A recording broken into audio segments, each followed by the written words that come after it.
let's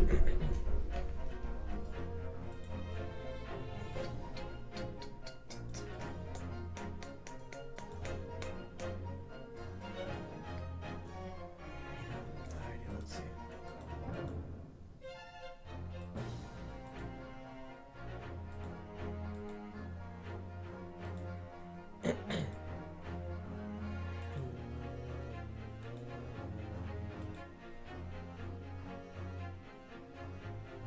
Yep.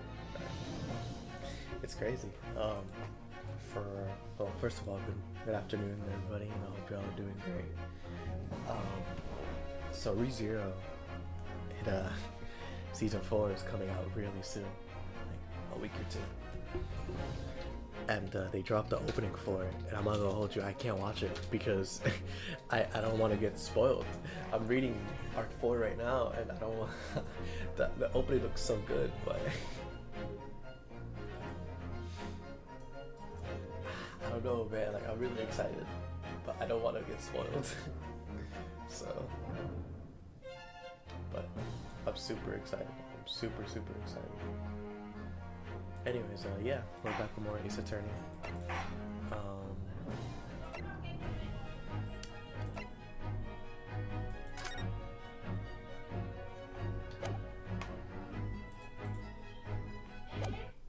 yeah, I forgot. Yeah, continue.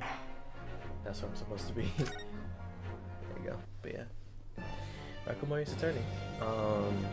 So, music is pretty loud.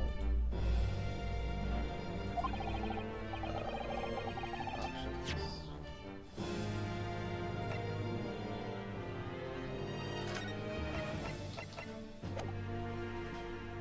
There you go. Just turn it down here. But yeah, it's been about a week or so. I've been working on the Ace Attorney video in general for adventures, and it's been going pretty well. So, you know, hope y'all are excited for that one. I say give me like 2 weeks, give me 2 to 3 weeks, and I should be good. You know, we shall see. Also, I didn't even mention this. I think it was this week. Baseball started up again, which is really cool. I've been trying to get into it a little bit more because of the World Series last year, or I guess this year, actually. No, last year, because it was really cool. Like, I'm a basketball guy myself, but like, I'm not gonna lie, baseball is really cool. Like, it's really cool. So I might tap into that more. But yeah. So where is it? You know, where are you, Ace Attorney? Let's get back to it. But yeah, so 13th of August, 11:30 a.m. Supreme Court of Judicature, Courtroom 1. I hereby call this court to order as we reconvene to continue the trial of Raymond Bobby. Prosecutor Ouchie, have you summoned a new witness? Actually, I want to mention, because of the video I'm working on, I have to get some clips from the streams. I gotta stop spacing out. I really have to. It's so annoying having to record a clip, because I'm not gonna download it. It's too much space. But having to record a clip and I just stop talking for mad long. It's so annoying. Or the game just stops progressing, and I'm doing it now, funny enough. But yeah, no, I gotta pay attention more. Anyway. Before I address the question, Your Excellency, I have some very important news to share. Oh. What news? Why does he look so happy about it? During the recess, with the collaboration of Professor Mikotoba's laboratory at Yume University, the police re-examined the knife that was used to end Miss Giselle Brett's life. Excellent. I admire your rapid handling of the matter. Oh, too kind, Your Excellency, too kind. I was merely carrying out your instructions, of course. Okay, Mikotoba is always a hard voice to get. Excuse me. Sorry, I'm just a little tired.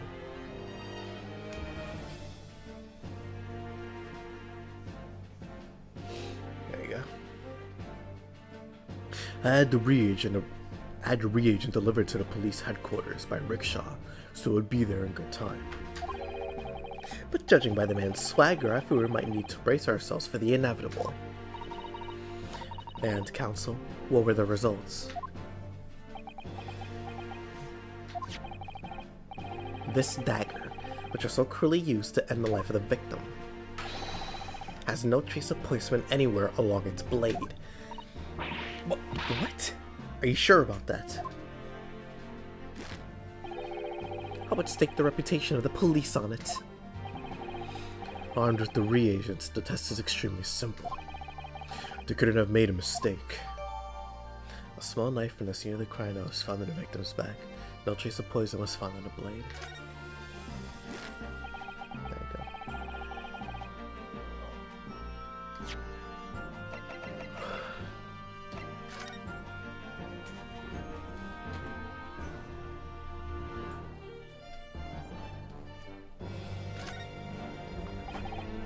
Ah, yes. This must be the victim's blood.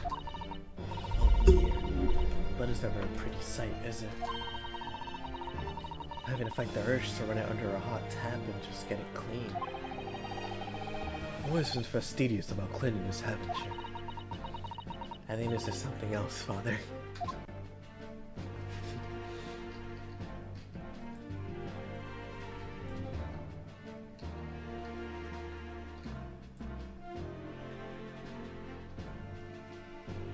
Seems like just a normal life, nothing else.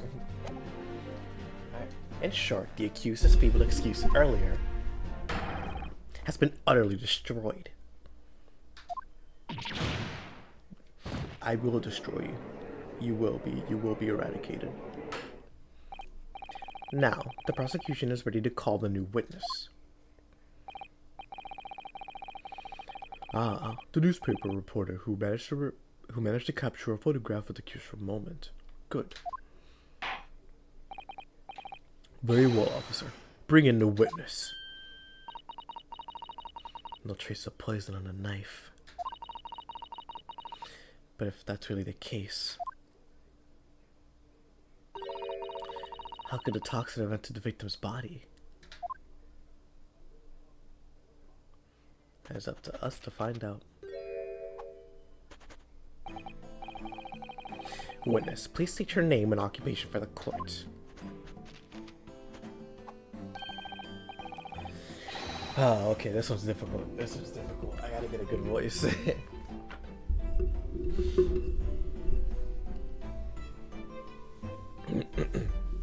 Let's see. Writes in many memo of the Shoyu News on what people like to call a journal.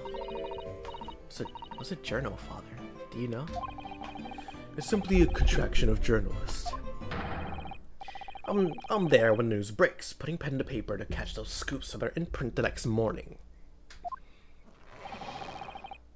They don't call me the hero of the Herald for nothing. The nice guy of the news. Oh, so, it was you who took this photograph, was it? Well, what do we hear?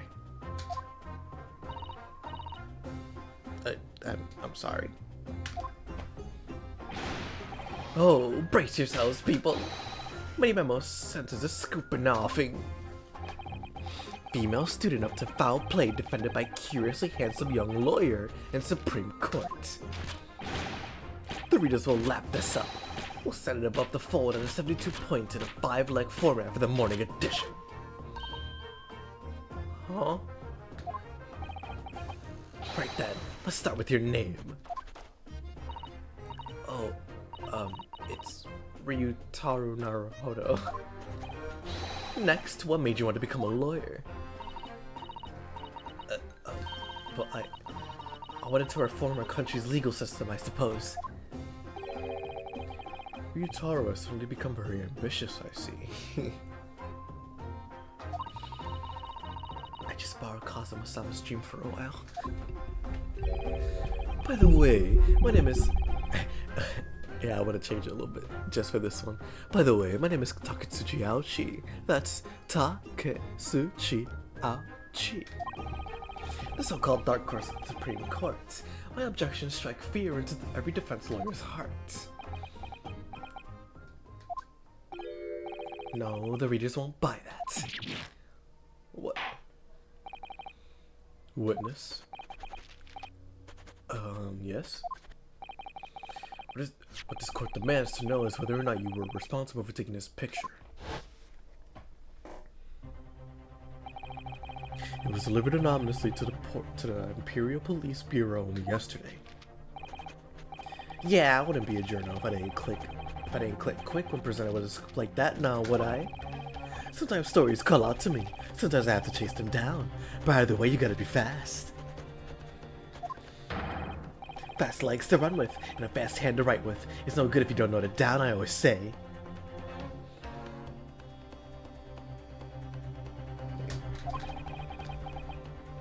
That's what I call my many moism.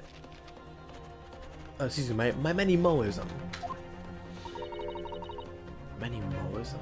Or many memoism? Ah, yes. I remember your face. We met that day where you were interviewing myself and Suseki-san. Yes, right. That was me. Many Memo again. We were supposed to be going back to the Shoyu news office after our meeting. But the scoop is, I didn't. Because that Englishwoman's words had piqued my journalistic interest. Miss Brett's words. A criminal, left to do as she pleases, just because she happens to be a British citizen. It's horse dung. This country's judiciary is rotten to the core. The Supreme Court's rulings aren't worth the paper they're written on. The police are just imperial pawns. Stay your tongue, young man. There are complex political issues at play. Well, anyway, I quickly jotted down those words she said in my memo pad. Are you ready? I'll read it out. It's all here. Right, here it goes. I should like to go with everyone to see your country's coast. A serious criminal going on some junket. The people need to know about this. That's why I decided to sneak after them. To get the woman's story so I could hammer her in the press. Do you mean to say that you indeed witnessed it firsthand? The grim scene portrayed in this photograph. Oh yes, I saw it with my very own journal eyes. From start to finish, through the viewfinder of my trusty camera. Thank you, Mini Memo-san. You will now give formal testimony before the court. You will state exactly what you witnessed. Sorry. You will state exactly what it is that you witnessed of the event surrounding Miss Brett's death.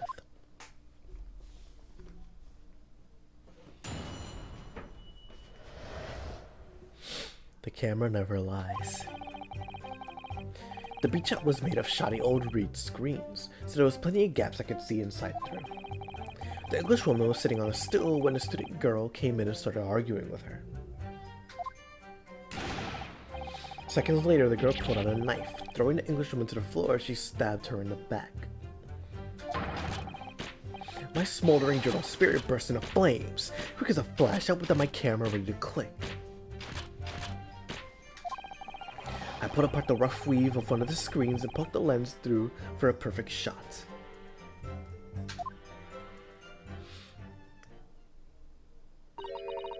Read screens, you say? Alright, you can see them clearly enough in that great shot I snapped. The hut walls were just screens made of coarsely woven reeds.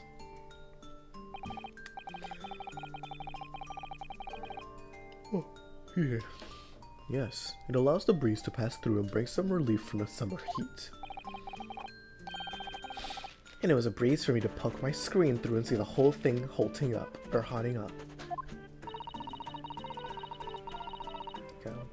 Ignoring for the time being the appalling invasion of privacy involved.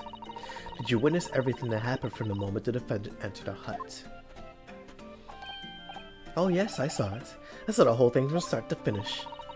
And you said that you took the photograph through a gap in one of the screens. Luckily for me, they were pretty shoddily woven. I pulled the reeds apart and thrust the lizard camera through the gap. Would I get away with it? What would I be seeing? It was the gamble of a lifetime. Sounds more like you're a pervert, I'm not gonna be honest. A tenacity of purpose I considered admirable in a journalist, I suppose. Run a risk one day, run a scoop the next. That's the many-memoism in a nutshell. At last, it would appear we have a genuine witness to this wicked crime. The evidence and testimony are extremely compelling.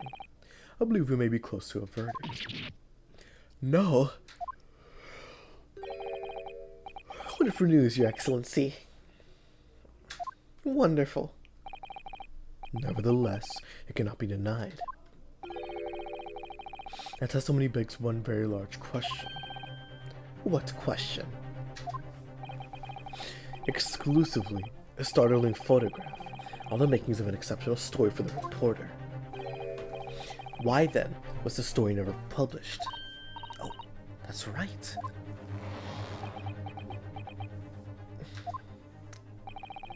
Seems clear to me that there are circumstances at play here that are yet to be understood. Ha! More pathetic excuses. Very well then, counsel. Very well then, counsel. Proceed with your cross-examination. Yes, Your Excellency. There's more to the disappointed than meets the eye.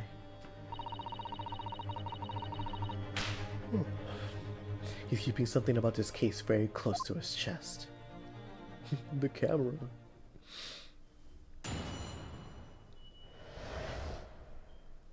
There you go. The beach hut was made of shoddy old reed screen, so there was plenty of gaps I could see inside through. Hold it! There you go. What made you want to see what was happening inside the beach hut in the first place? Call it journal instinct. Can you think of a better reason? Oh, I don't know. Perhaps because as well as being a proven criminal, the person inside was a young woman. I see where you're going with this. Brace yourselves, people. He's playing the journal as a voyeur. It's hardly slander, sir. You had a camera and you were taking pictures without the woman's knowledge. Nope, you got it all wrong. Little student boy. Sorry. To my mind, all that was inside that hut was a scoop. Nothing more, nothing less. Scoops know no gender, man or woman. It's all news. That's not even a many-memoism. That's basic journalism. If only the courtroom was as indiscriminate. Right. So if that's all buttoned up, can we move on? To the court, then, witness. What befell your eyes when you looked inside the hut? A sight that vindicated my journal instinct. That's what. When I pulled back the reeds, I could see it all clear as day. The Englishwoman was sitting on a stool when a student girl came in and started arguing with her. Hold it! So you actually saw Mimbami-san entering the hut. Yep, and she was raging like my journal spirit. And the argument you mentioned, what was that about exactly? You stole it. I didn't steal it. That kind of thing. Talking about the poison, I suppose. The student girl walked right up to the Englishwoman and really started laying into her. I mean, if she laid into her anymore, there would have been eggs. The man should have been an author. His gifted talents are wasted on journalism. But the student's rantings fell on deaf ears, like a Japanese person listening to English for the first time. He's really gotta work on his similes first, though, to be honest. Anyway, the point is, that woman in the dock was mightily angry. And her temper finally got the better of her, it seems. Dear me. Oh, I gotta see. Anybody in the chat, just in case.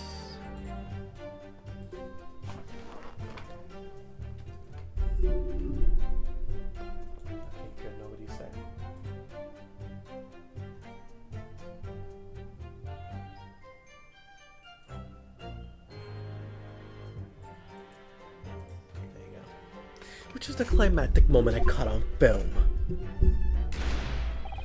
Seconds later, the girl pulled out a knife, throwing the Englishwoman to the floor as she stabbed her in the back. Oh, whoa, whoa, whoa. Chill out, bro. Chill out, bro. There we go. Hold it! Do you swear before this court that you actually saw the precise moment when the stabbing took place? Huh, the precise moment? I didn't see just that. I saw the whole hellish scene play out, from start to finish. I have a simple plan of the beach hut. Perhaps you could use it to explain to the court exactly what you witnessed. Right you are. It's all right here in my memo pad. When I first peered into the hut, I'm sure that the Englishwoman was on the stool at the back of the hut here. Yes, the accuser's own testimony confirmed that. He just sat at the back of the hut, smiling sweetly. Is what I have noted down. It's my turn to testify now. Try not to interrupt. Then, the next moment as I was watching, the evil student girl entered the hut. After a while, the pair of them ended up in the middle of the hut, arguing furiously. The Englishwoman went for the student, but the girl dodged out of the way. And then a flash plunged the knife into her adversary's back as the two passed each other. What you describe as a grim crime indeed. Never sugarcoat the truth, as so many memoism says. There you go. The beach hut has been entered into the court record. A plan for the layout of the small beach hut where the victim was found.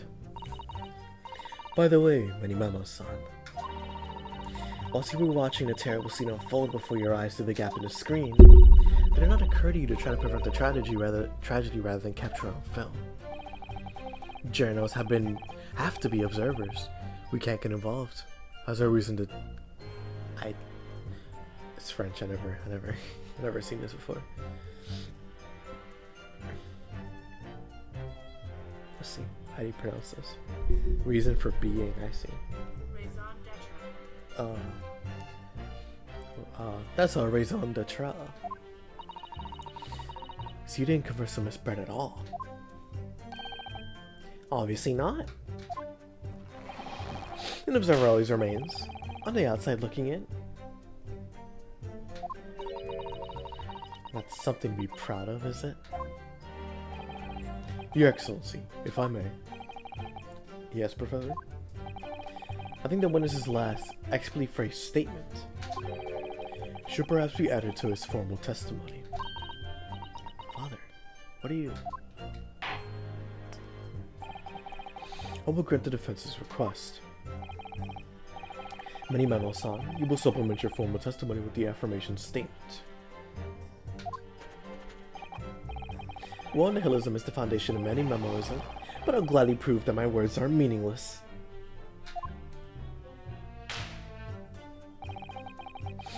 I never once set foot in the hut, nor spoke with the Englishwoman. I was only there as an observer.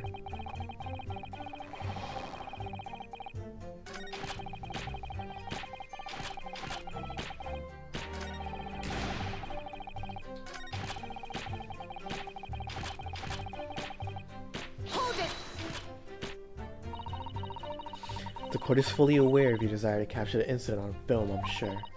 But why then did you choose to post the photograph anonymously to the police?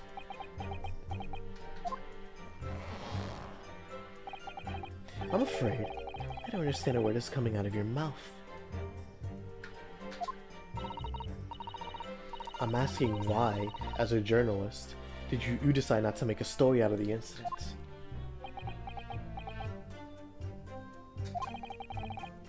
Think of me as a sculptor who makes art of the sordid, private details of other people's lives.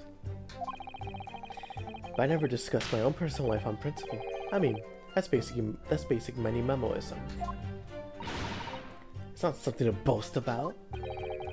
No thought your burning desire to see the truth exposed, justice done, was what motivated you. That's it. That's brilliant. My burning desire to see something or other exposed.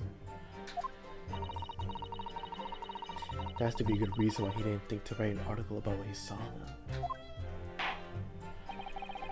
By your own admission, you were outside the hut. How then did you manage to take the photograph? Ah, yes, that. I'm glad you asked. I pulled apart the rough weave of one of the screens and poked the lens through for the perfect shot. Hold it! But the two women inside didn't notice? Huh, obviously not. If they had, where would I be right now? In jail, that's where. Which you'd think would make you reflect on what you were doing. No, a journalist's job is to collect little snippets of life as unobtrusively as possible. Leave nothing but footprints. Take nothing but photos. Yes, that's spot on. Did you just make that out? The point is, the witness risked his life and limb to obtain the photograph. This photograph reveals the whole truth. There is nothing more to be said.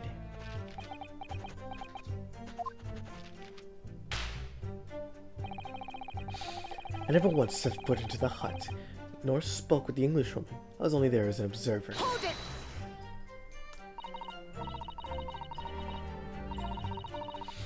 Really, you didn't set foot inside the hut at all. Are you quite sure about that? I think you may have the wrong impression of me. We're talking about a murder scene here. My nerves are stretched to the breaking point already. Oh, I see. You were scared. Yeah, I did have the wrong impression of you, yes. Here's all I could do to stifle a scream and hold my hand steady enough to snap the shots. You really should have summoned help before thinking of your camera. Mini-memoism and humanism don't always agree. And most of the time in those instances, mini-memoism comes out on top. You're a sick man. As a sculptor of stories, sometimes I have to be cruel for my art. Yes, a spot on. Surely he's making all this up. He claims to have spied the whole affair from start to finish. If true, his testimony is devastating.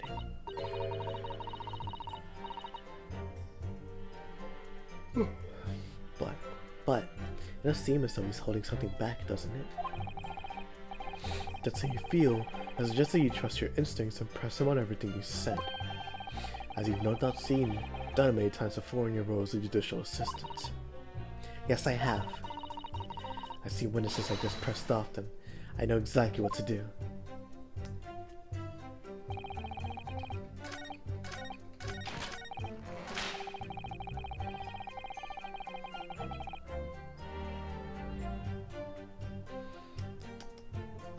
Let's see. Where's the court record?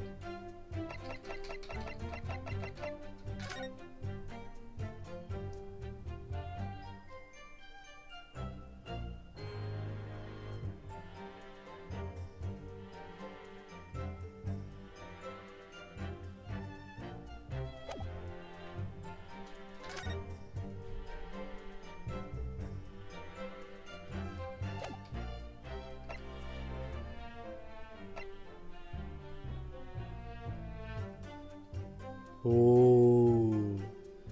Yep. Okay. I know. So, I'm going to save just in case, but I'm confident in this one.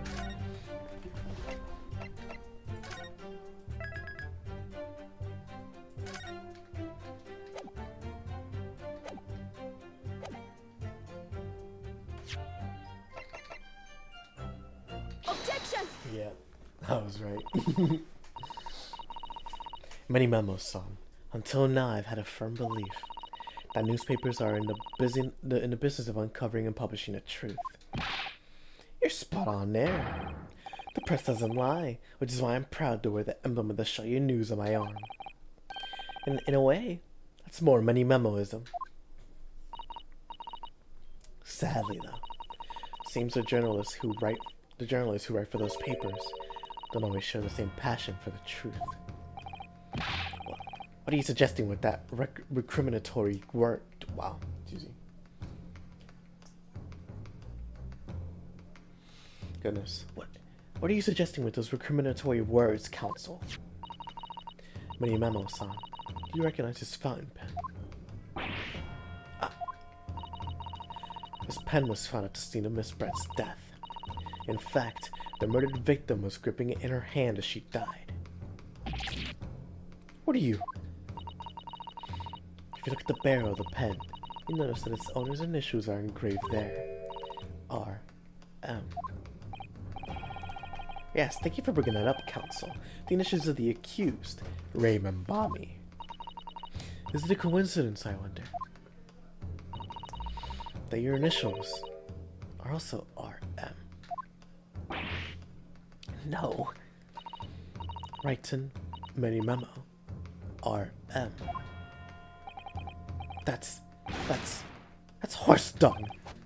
Can't you see one of the central tenets of Many Memoism is being a pencil user? And yet, as the clone will clearly be able to see, on your right hand, there is a very obvious blue ink stain.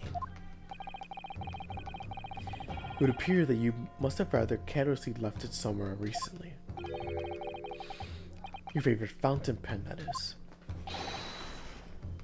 Horsey horse dung! Many Memo-san, is it not the case before she died? You met with Giselle Brett in a beach house. Why should we listen to this absurd nonsense? It's nothing but another excuse. Exactly. Show You News will stand behind me all the way. I deny everything. There must be as many people with the initials RM as there are stars in the night sky. The defense has neither the time nor the inclination to count every star in the sky. There's no need anyway, because this pen has more to tell. Yes, there's another clue. A clue that undeniably proves who its owner really is.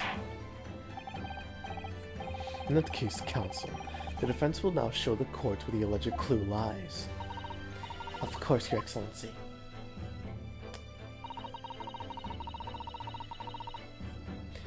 The clue in the fountain pen that clearly reveals its owner's identity is...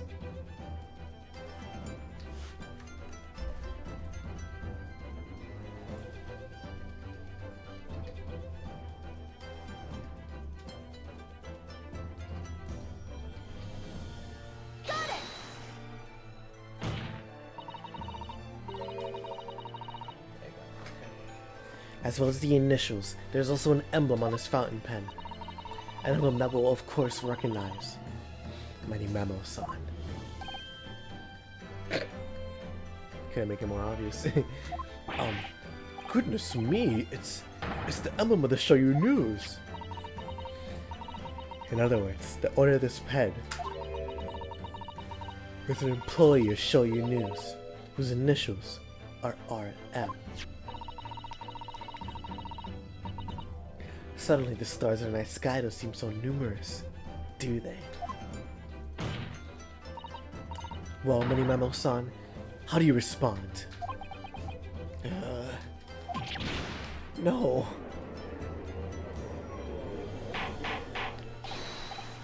Order! Order!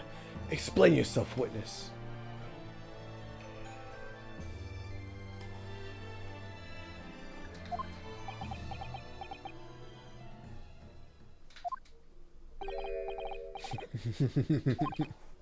So, this is how the mighty Supreme Court works, is it? Using coercive tactics to have well-meaning citizens reveal harmless secrets. I use nothing but honest tactics. Alright then, fine. I won't try to hide it anymore. Yes, not long before the grim tragedy unfolded, I, a Show You News reporter, on behalf of the public, conducted an interview with the Englishwoman. An interview? You never mentioned this before. What exactly was this? As I said, it was before the little evil student girl showed her face in the hut. It couldn't have lasted more than 2 to 3 minutes, that's all. It was just a brief exchange. But it came to nothing. And as many memoirs say, the people don't pay their dues for unworthy news. However insignificant you deem it to be, this court cannot overlook the meeting between yourself and the victim. You will testify now under oath about the precise nature of this meeting and what transpired. Got it? Yes, alright. But on what a condition? Condition? In all good conscience, I can just speak out alone about this. You need to call back the earlier witness, Saseki Natsumi-san. Saseki-san? Oh yes? According to my notes here, that man has a secret of his own. Embrace yourselves. It's not a harmless one. It's big. What? Many memoirs states that one man's secret is every other man's front page story.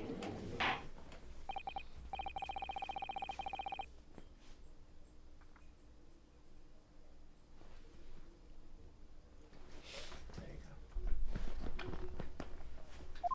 go. Very well. I will grant the witness's request in this instance.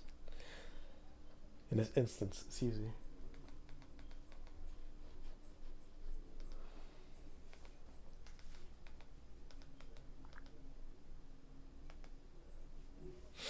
Officer, summon the earlier witness back to the stand. Saseki-san, hiding something.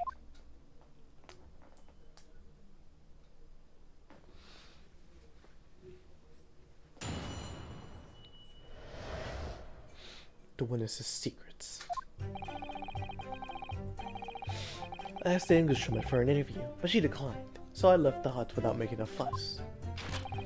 Then, watching secretly from outside, I saw the woman being stabbed and the other witnesses come running. The detective realized that the victim still had a pulse, so he went off to fetch help. That's when this writer man here asked the woman a very significant question. But he didn't say anything about it in the testimony, which is why many memos and demands I reveal it now.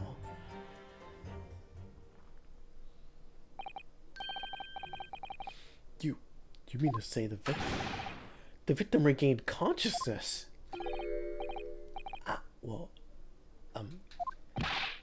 And when she did, you decided to ask her a question. That's, true, yes. He did, and that's not all. The woman gave him a very definite answer. An answer that incriminates the accused. This is preposterous. Why am I only hearing this about... Why am I only hearing about this now? You didn't mention this before, you yokel hack. It wasn't even a conversation. Yes, I did post the withering English Rose a question. I don't deny it. But she can no longer speak. She is barely conscious even. Counsel for the defense. I expect a thorough cross-examination to be conducted here. This court must and will know the truth. Absolutely, Your Excellency. There you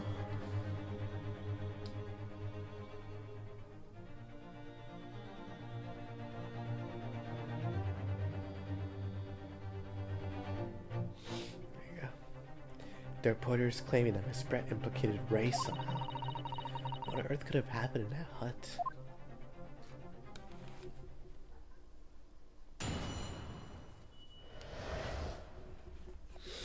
The witness's secrets. Hold it! Ask her for an interview, you say? Well, of course I did. I wanted to ask her about the incident she was involved in at the end of last year. About the case in which Dr. John H. Wilson lost his life. That's not the way I phrased it. Minimalism calls for straight talking. Why did you murder John Wilson? Excuse me, Dr. Wilson, is how I put it to her. Yes, that sort of talking is as straight as a ruler. Ask every question as if you're asking for a menu in a restaurant. I say. That's the best way. A veteran at the paper taught me that. And how did Miss Brett answer?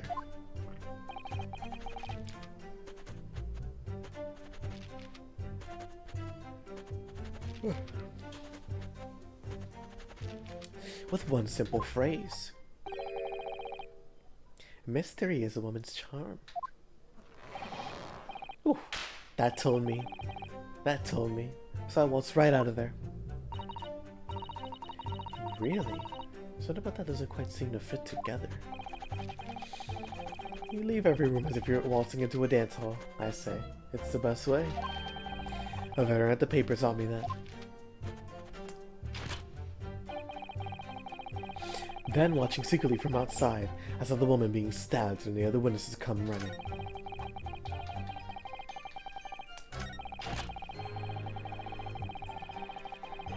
Hold it!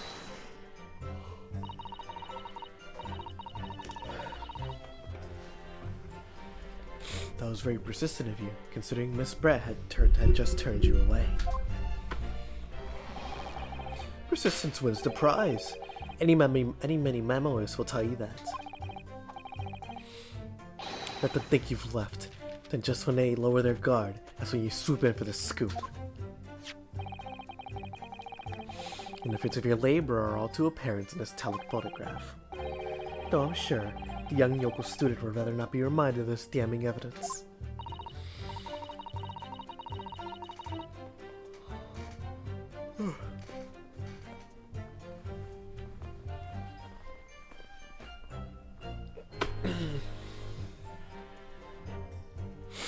Actually, it's thanks to the photographs I managed to identify this witness.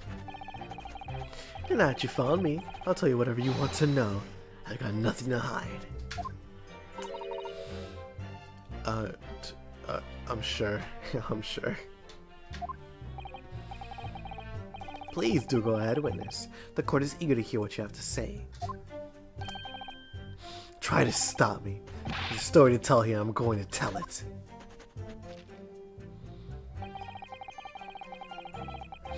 The detective realized that the victim still had a pulse, so he ran off to fetch for help. Hold it!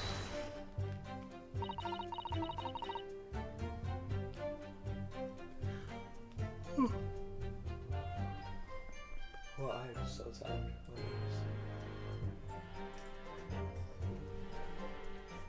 Sasaki-san remained behind in the hut. That's right, yep. The friend here was a blabbering wreck, shaking all over from his head to his toes, mustache twitching, eyes bulging. What do you expect? You don't know the terrifying troubles that taunted me whilst traveling abroad. Back behind baleful bars are coming for me, I'm sure. That's all I could think. I felt as though I was gasping for air, drowning in a sea of cold sweat. Poor Sasaki-san. His experiences in London have scarred him deeply. As the road around me seemed to As the world seemed to close in around me, I quietly recited a prayer to Amid Buddha.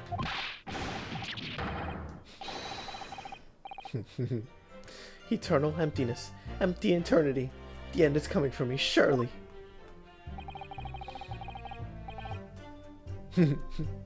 No sutras are to resound in my courtroom, please. And now, we come to the crucial part. That's when it happened. That's when this writer man here asked the woman a very significant question.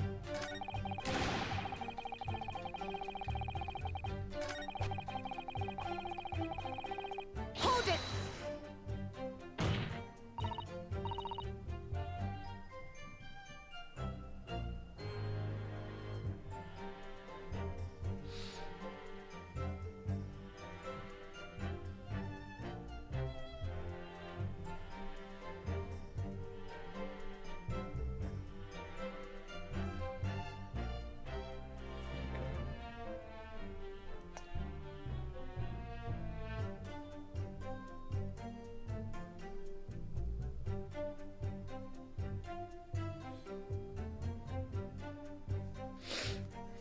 What question? What exactly did he say? Well now, you should hear that from the horse's mouth, I think. Don't you, Mr. Writer Man? Ugh. Out of that, you yokel hack. What did you say to her? What did you say to the dying English woman? Well, in truth, I've been catching crabs at the water's edge and building castles in the sand, you see.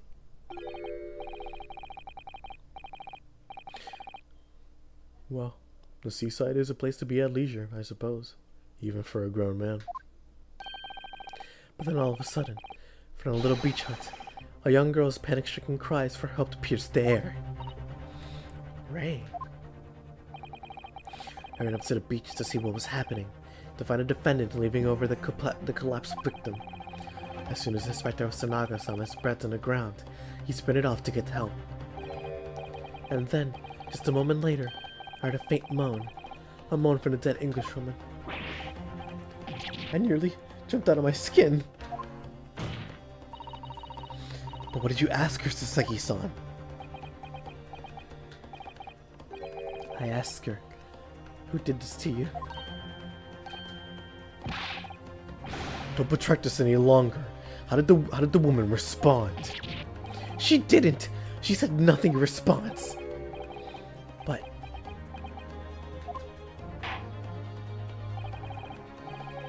when understand, you will answer the questions asked of you unambiguously. Now, without evasion or reticence. Huh. What does that mean?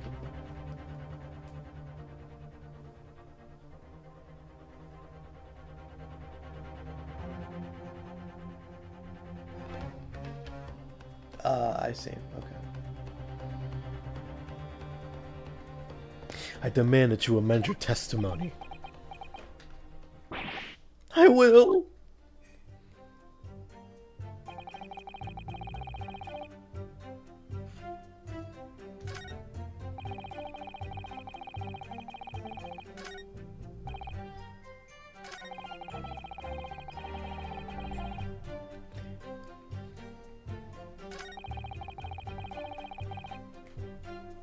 I asked her, who did this to you? But she never replied. So you tried to find out who the culprit was? He who asks a question is a fool for a minute. He who does not remains a fool forever. I haven't been labeled a criminal twice during my time in Great Britain. I was quick to make up my mind. Better to be a fool for a minute than remain a fool in prison forever. However, you indicated that the victim failed to respond. Is that correct? I know why. I know why the Englishwoman has said nothing. She was ignoring me because of my stoop and mustache, because I'm Japanese. Oh dear. Saseki-san really has developed a dislike for the English, it seems.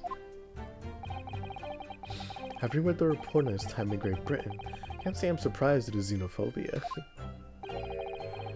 But the Englishwoman didn't ignore you at all.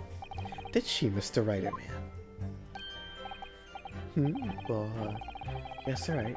She'd respond in a manner of speaking, I suppose. She just lifted a trembling finger and pointed in the direction of the defendant. Hold it!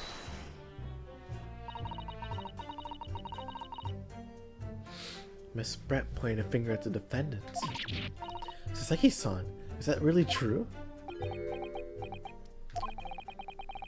It's not easy to stand here and say this, but when we first entered the beach hut, the Englishwoman was sprawled on the floor before us, with the student girl standing on the far side of her. When I asked who did this to you, the Englishwoman summoned her last ounce of strength to point at a trembling finger at the back of the hut.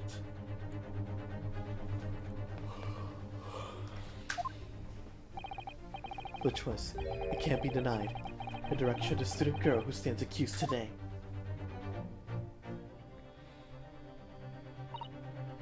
No. Saseki-san, why on earth did you neglect to mention this in your original testimony? What? Fiddlesticks, I say! This is not a British court of law.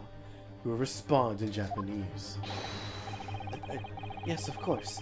The Englishwoman did point her finger towards the back of the hut, but I was trembling, and she was trembling, and everything was a blur. And thinking about it, I feel as though perhaps she was pointing in a slightly different direction. Actually, no, not slightly. In a very different direction to where the student girl was standing. Somewhere at the back of the hut, where nobody was standing at all. You mean that your memory of events and direction in which the victim was pointing are both unclear? Yes, that's it. Unclear. Very, very unclear. Attention!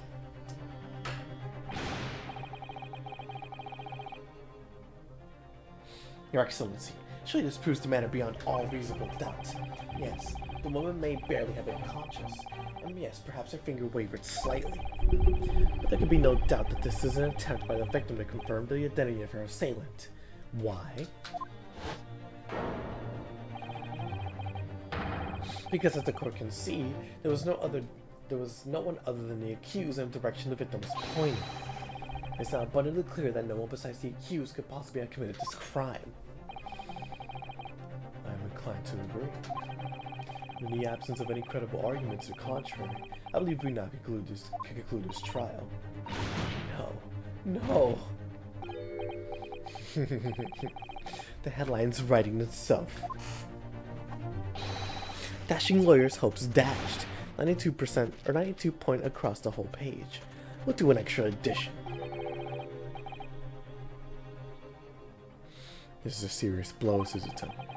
Unless we're able to identify the true culprits and substantiate our claim of the evidence. The judge will give his ruling, and the trial will be over. But that's impossible, Father. We don't even know how the crime was committed yet. Impossible though the task may seem, we have no choice. We must think back over everything we learned thus far. Somewhere in all those details, I'm confident we'll find a clue we need. Rei gave us her account of how things unfolded in the defendant's antechamber before the trial resumed. She showed us what happened at the precise moment Miss Brett was killed.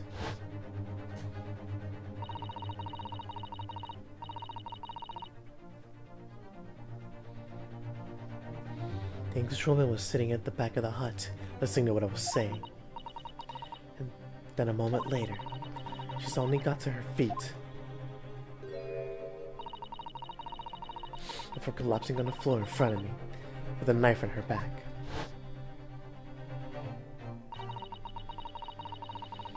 How could Miss Brett have been stabbed in the back in a beach hut that was empty, but... I can't talk.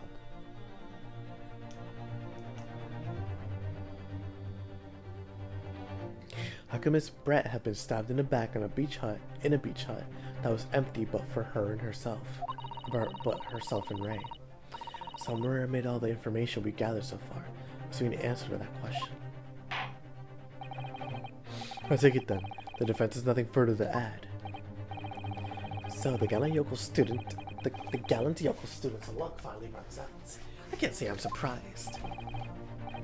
In that case, I'm ready to deliver my final verdict on this matter. Here's a crucial turning point. If I can't establish what really happened, it's over. Where was the real culprit hiding? How did he or she stab the victim?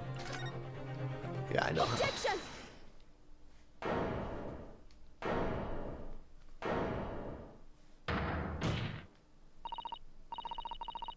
Your Excellency, I respectfully ask for you to postpone your adjudication for the time being.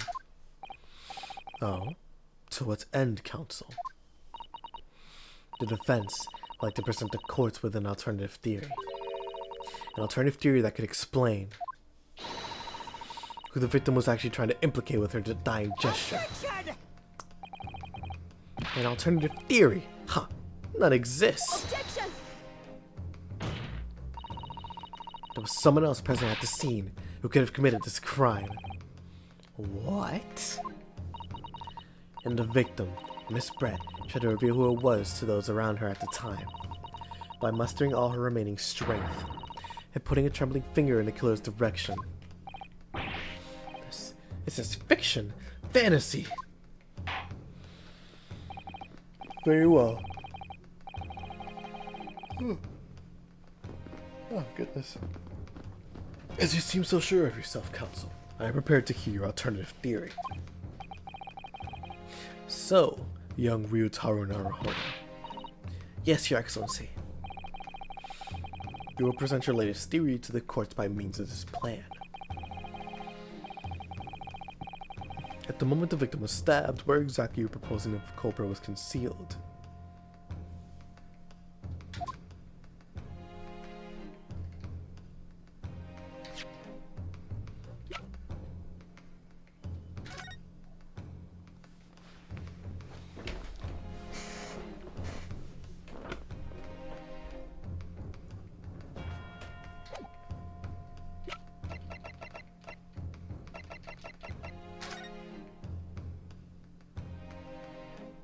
Yep.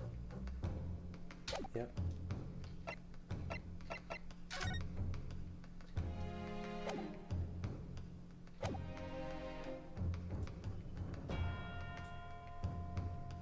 Take that!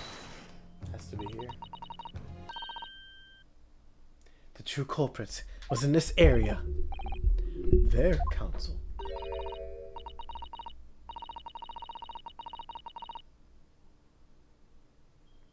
Great. I got it wrong.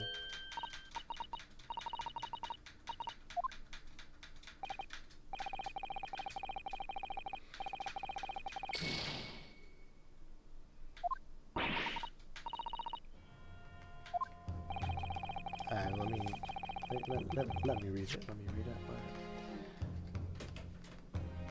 The true culprit was in this area here. There, Counsel. That's right, Your Excellency. I believe the culprit was hiding in the location I've indicated. Why?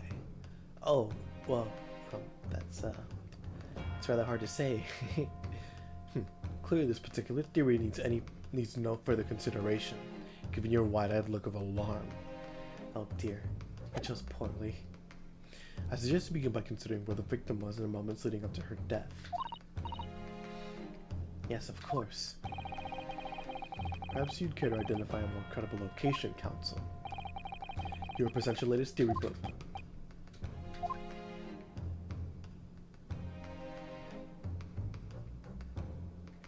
That's the thing, though, like... She stood up from her chair. She turned around.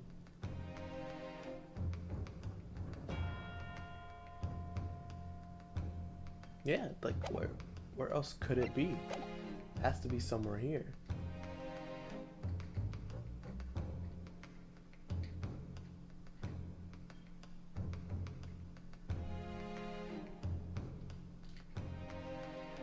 I guess it could be here, though.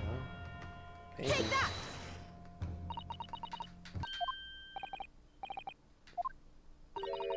Yeah, no, that's wrong too. That doesn't make sense though. Like, why wouldn't it be where the hole is? Let me see just in case.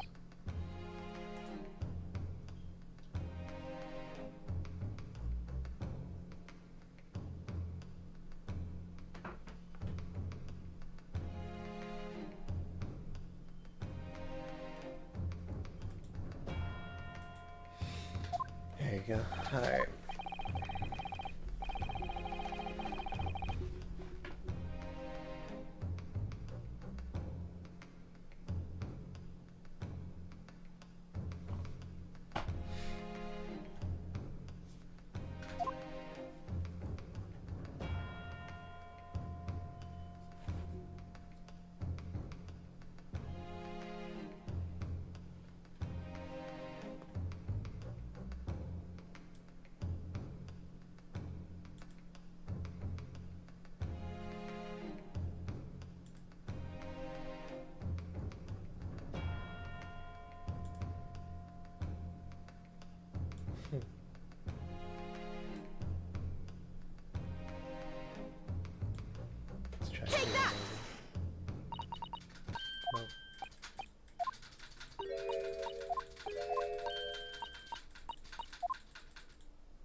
man. I mean,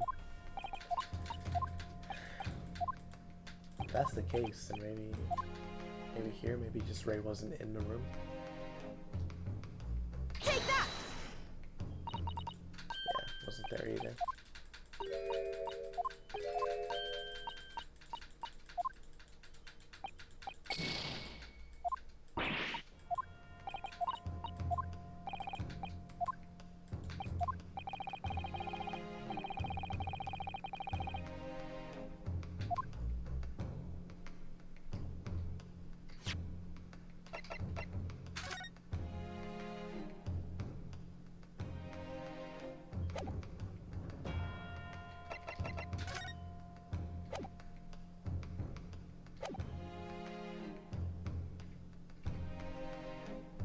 Take that! Nah. It's wrong too.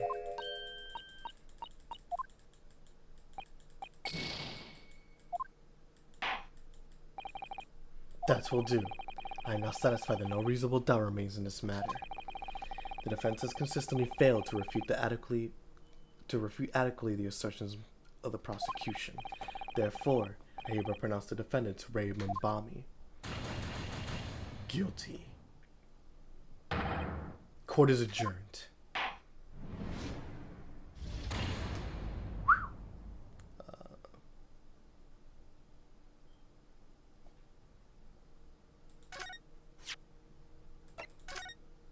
I got a game over.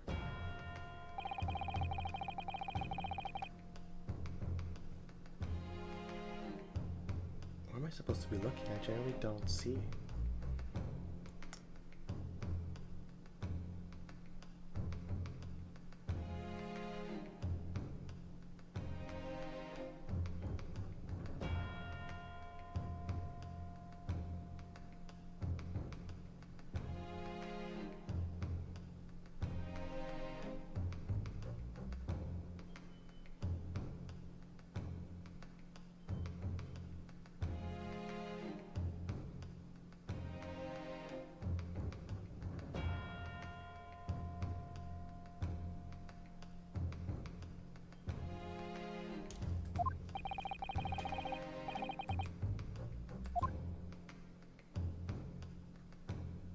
Don't tell me it was here. Take that!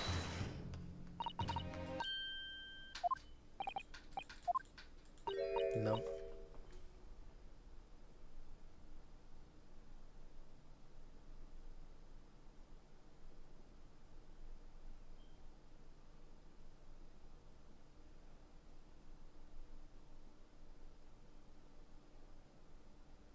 Okay, I see. Hold on.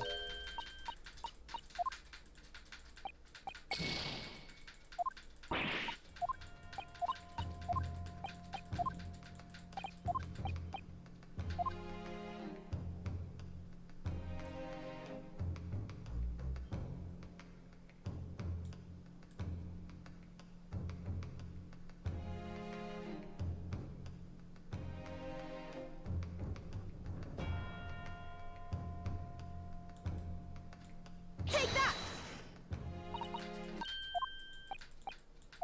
Wow, I am fumbling today. What's going on?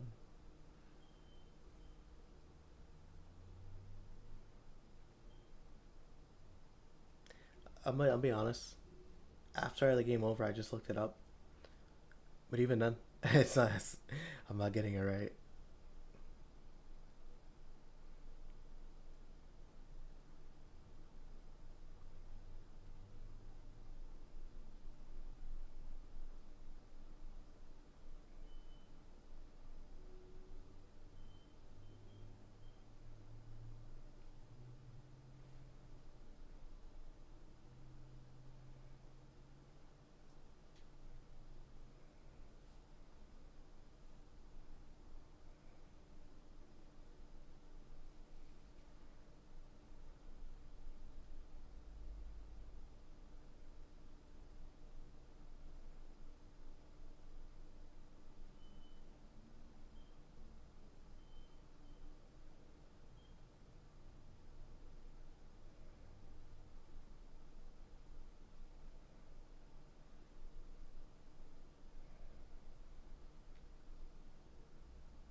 Oh my goodness. I was right the whole time. My goodness. Only thing that I did wrong was that I put it on the wall and not on the outside. I'm so stupid. Oh my goodness. Shut up, Judge. I'll kill you.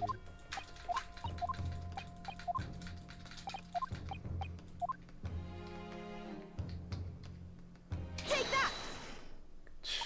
Such a chud, bro. Can't stand it. I was right. It's the crazy part. I was actually right. Oh my gosh. Alright, let me chill out.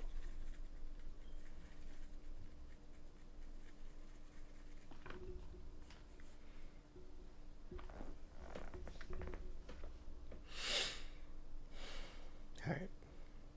Naruhodo-san would never give up. And I'm a Naruhodo now. The true culprit was fatally stabbed. Who fatally stabbed Miss Brett was concealed in this location here. Are you mad, Counsel? You're suggesting the culprit was outside the hut. What?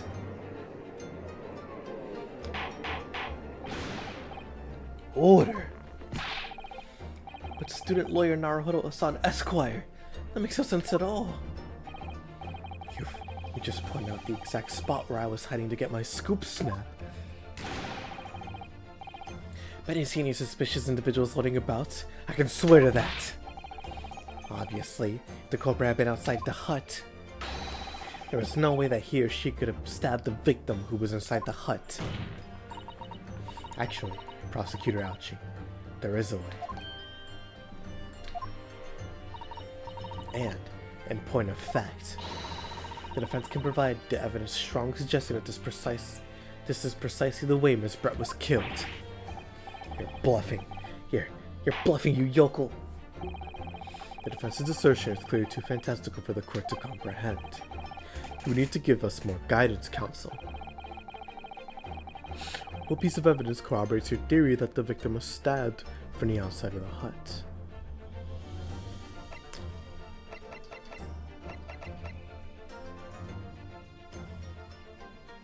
Take that!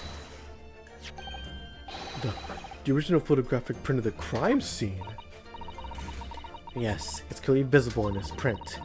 The trace of the fatal thrust that was delivered from outside the beach hut.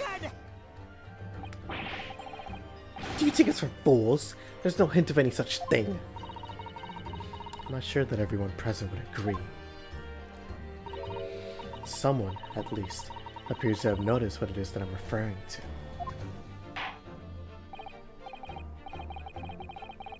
Counsel, once again, I must call on you to be explicit for the court. Where in this photograph is a trace of a stabbing, where you claim it took place from outside the hut. Okay.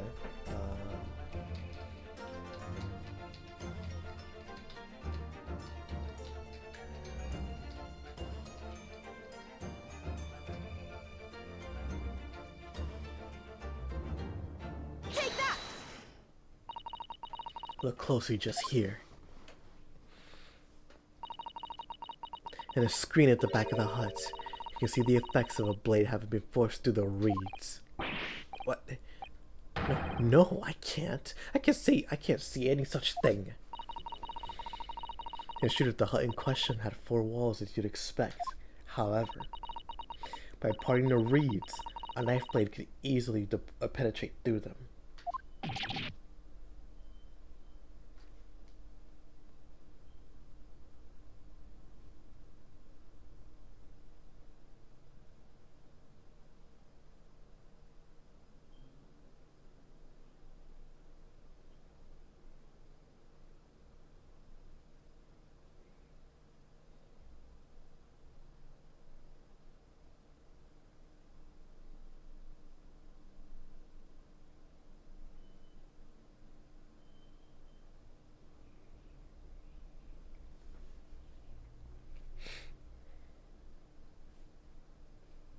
There you go. This is extraordinary. Yes. The true culprit actually stabbed the victim from the outside of the beach hut. and everyone present at the scene. There's only one person who could have done that. Only one person who was directly outside the hut when Miss Brett was killed. Hold on, I gotta see this. 30. Wow, he's 30. I thought he was like 32 at most. 38. Wow. A journalist for the Shoyu News who's currently following Saseki-san everywhere, reporting on his every move. As a result, he's an eyewitness to the incident.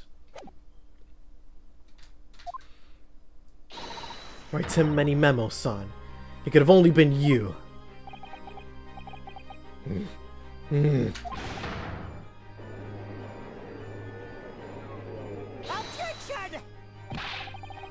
This preposterous idea leaves you almost speechless. Let's look at the photograph again. The victim lies almost exactly in the center of the beach hut, does she not? Are we to assume, as part of this farcical... Huh? Farcical? Oh, farcical, yeah. This farcical scenario, that the assailant was a knife thrower. Objection! No, of course not. We're not? If you recall the testimony of the defendant about the events just before the victim's death. They inside of the beach hut, I confronted Miss Brett. But she just sat on a stool at the back of the hut, smiling sweetly at me as if she knew she was untouchable. A stool? Have another look at the photograph. A slit in a reed screen would align perfectly with the back of a person who was sitting on that stool. My word. So in fact, the victim was killed while sitting on a stool by a stab wound to her back delivered to the reed screen.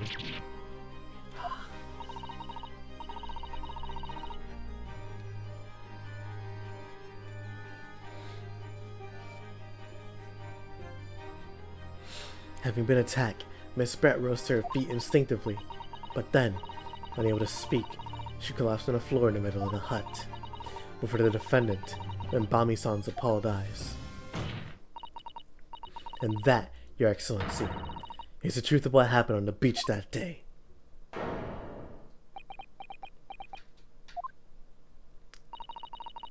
By your silence, Minimemo-san, I take it that you don't deny the charge. This is absurd.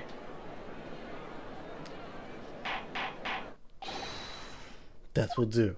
It would appear that we have a tacit admission of guilt from the witness.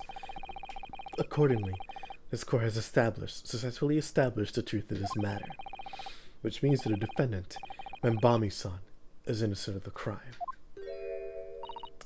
Oh, thank goodness. I finally made him cave. I must say, never been more proud. No, this can't be. The Aochi clan can't. What of my growth of hope? It wasn't all an apparition. I can't accept this, I won't. I see no reason for the continuance of this trial. I will therefore move to conclude proceedings by...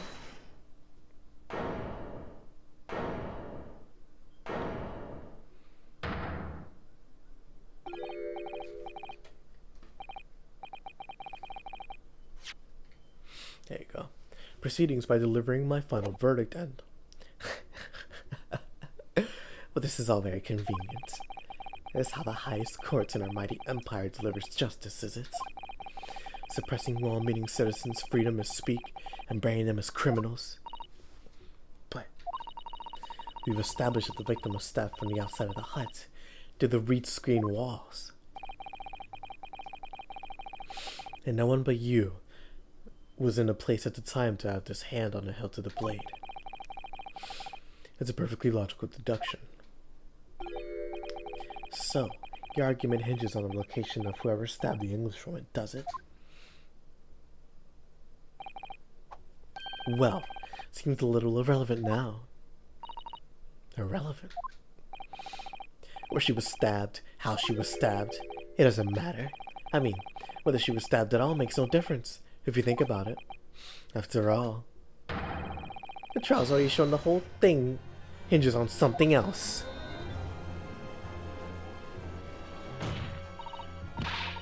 What are you talking about? Brace yourself, little man. I'm talking about the fact that everything's changed. Because of the dirt you dug up.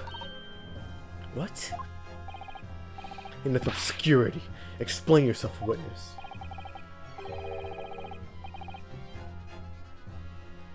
What's to explain? I'm talking about the poison, of course. The poison?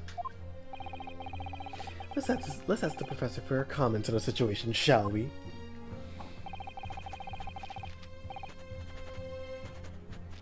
I understand that a deadly poison you were developing was stolen from the laboratory, correct? And it's been shown that this poison was administered to the victim. Miss Brett, is that right? That is correct. The usual constriction of the victim's pupils are a sure sign that this particular poison was used.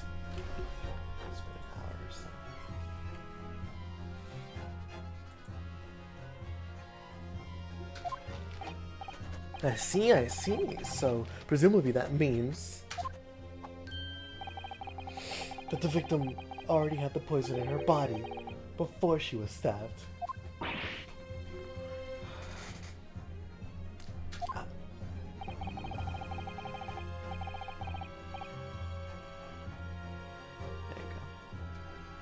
Given that her pupils were clearly constricted, it seems highly likely, yes.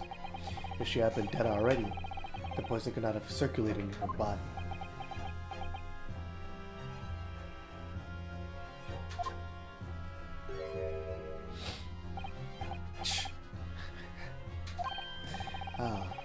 Refreshing to hear the argument of a metropolitan mind.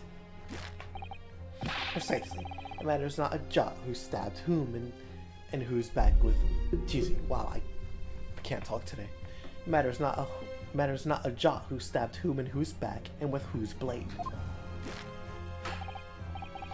Because, quite simply, the Englishwoman's life was taken not by the knife, but by the poison. Isn't it so convenient how they start arguing about the poison as soon as it's convenient, man? That's crazy. But that could be explained by the poison being on the blade, as I already... Forgotten already, have we, yokel?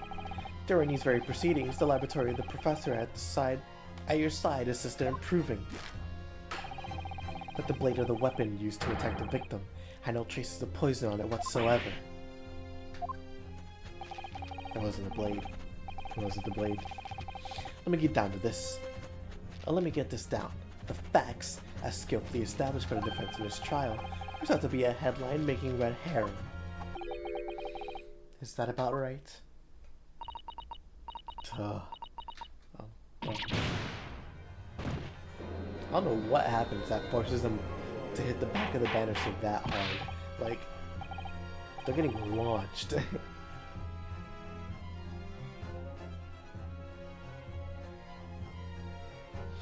Order. But where does this leave us? How, in that case, did the poison enter the victim's body? There's an undeniably obvious answer to that. The lady most likely imbibed it. I mean, she drank it. Have another look at the photograph here, as you can see.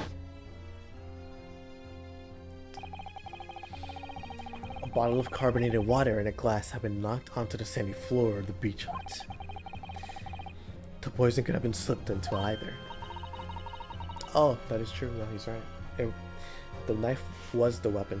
There's no doubt. I'm over here talking about like, oh, it was the pen that was the weapon. No, we know the knife is. So somebody made Miss Brett drink it. Well, what do you know? Look at those dashing eyes. This will make a great front page shot. Hey, what a bewitching stare. After all, I'm the last person you should be looking at. It would make no sense that I poisoned a woman, would it? I mean, it's been established already. Established? What are you talking about? Don't tell me you've forgotten. That's a little hard to believe.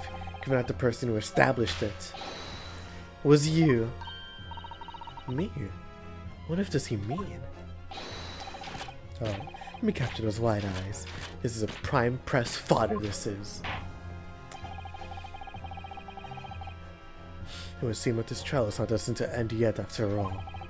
I hereby call upon a witness to give further testimony. That's great, that is. Let me get a shot of that magnificent beard, Your Excellency.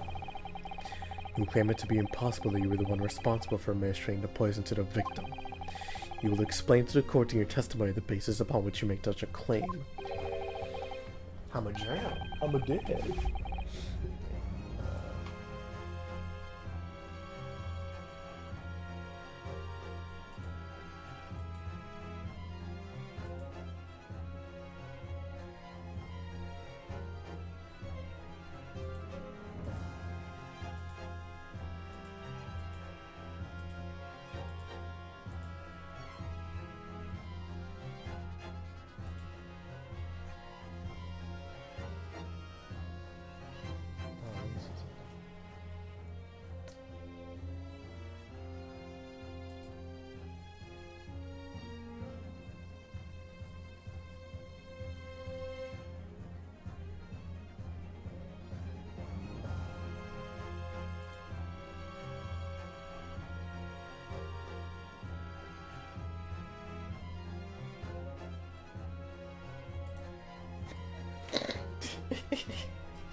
Talking about one love. Alright. I never tried to run or hide from anything in my life. I'm not about to start now, because that's a mini memoism. For a brief moment, I thought I illuminated the truth, but it slipped right back into obscurity again. Just where is this trial going to take us?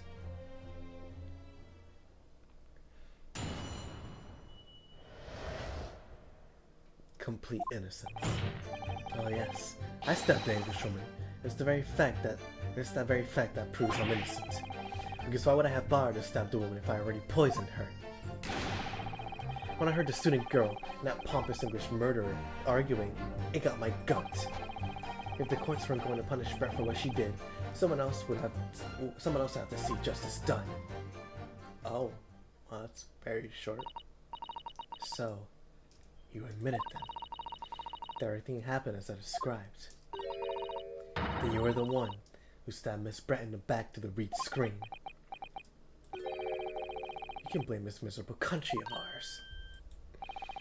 A country that bows to the pressure of foreign powers and lets murderers walk free. What kind of future can a country like that have?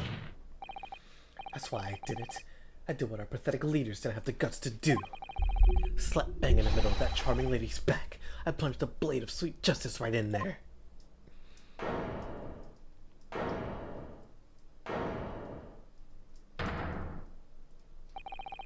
As someone who spends his life seeing that the truth is told, I feel really awful about giving false information in my testimony before. But as it turns out, there was somebody else who had it in for the victim and got to her before me. That's right, you guessed it. That pretty little student girl. Now there's a woman after my own heart. You're weird. She is 16 years old. What is wrong with you? You are twice her age. Not even twice. Almost. Not even twice. Over twice her age. You're a freak. You're implicating Rei again. She's the one who gave the poison to the Englishwoman to end her pitiful existence. And suddenly, snap, this journal here is off the hook. Argument is sound, certainly.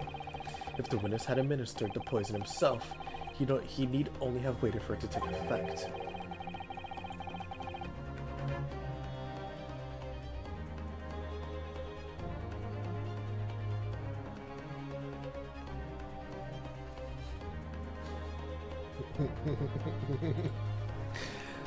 Subsequently, stabbing the victim in the back would have been entirely nonsensical, and therefore the supporter had nothing to do with the poisoning. Yes, it's not quite logical. That's right, it is. Logical and true. I'm glad you've seen the light. Justice at last! This is unbelievable. After I made so much progress in proving his guilt, is he gonna get away with it now?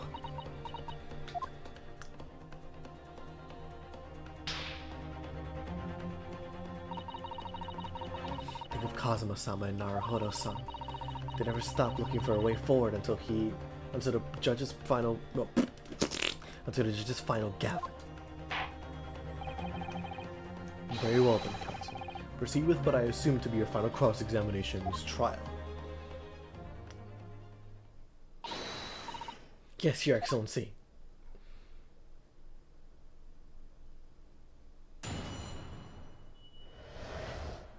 Complete innocence. Ah, yes, I stabbed the Englishwoman. It's the very fact that proves that I'm innocent. So, there you go. You do admit that you had murderous intentions toward Miss Brett, then? Huh! The woman's very existence offended my sense of justice. Your sense of... is having some sort of righteous indignation? She was pure evil. A cold-blooded killer who... Oh, here. A cold-blooded killer who committed murder right here on our empire's soil. But did our good-for-nothing government do anything? Not a chance, so I had to step in. Fly the flag of justice. Put things right for the people. Yes, it was my civic duty. That's what drove me to do it. So in summary, murderous intentions then. Whatever you want to call it, the point is this. The Englishwoman was a blight, so I had to do what was right for society. Yet a real wrong was done by the student girl in the dock, a crime for which she must pay. You are an evil man. Obviously, because the poisoning was nothing to do with me at all. Because why would I have bothered to stab the woman if I already poisoned her?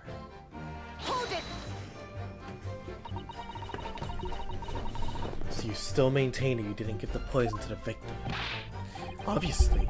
That'd be like putting a belt on your trousers when you were already wearing braces like these. The accused administered the poison, following which the witness stabbed the victim. An unforgivable act, certainly, but not one of murder. A crime rests on the accused's shoulders. That is how the law works, you see, Yoko. Who knows? You may even learn something here today. I will destroy you. Like, there's no qualms about me killing you. 2 consecutive attempts on her life in the space of 2 minutes. A space of minutes. What a day for the victim. Do something that evil when you've got it coming. That's how the law works. The law of reckoning. That's not the kind of law this court upholds. You will reiterate why you were compelled to stab the victim and witness.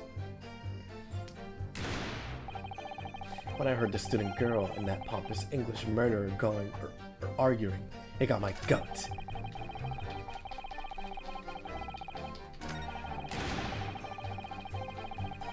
Hold it! What exactly were they arguing about? About what happened in the restaurant 9 months ago. That's what. The student girl was laying into the Englishwoman for killing her beloved mentor, Dr. Wilson. Yes, John H. Wilson, professor of medicine, provided here from England by Professor Mikitoba, no less.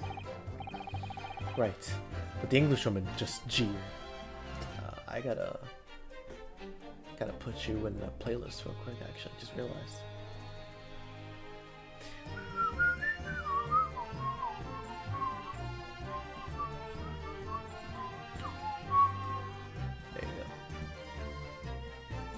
Dr. Jonathan H. Wilson.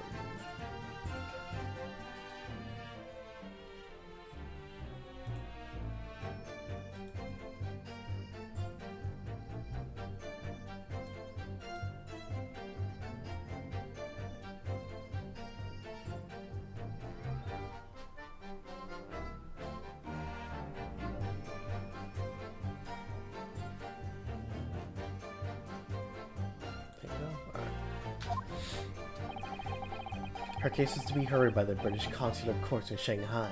However, there is little doubt that she would simply have been acquitted and sent back to her homeland a free woman. It was eating the student girl up inside. You could see it. I really felt for her.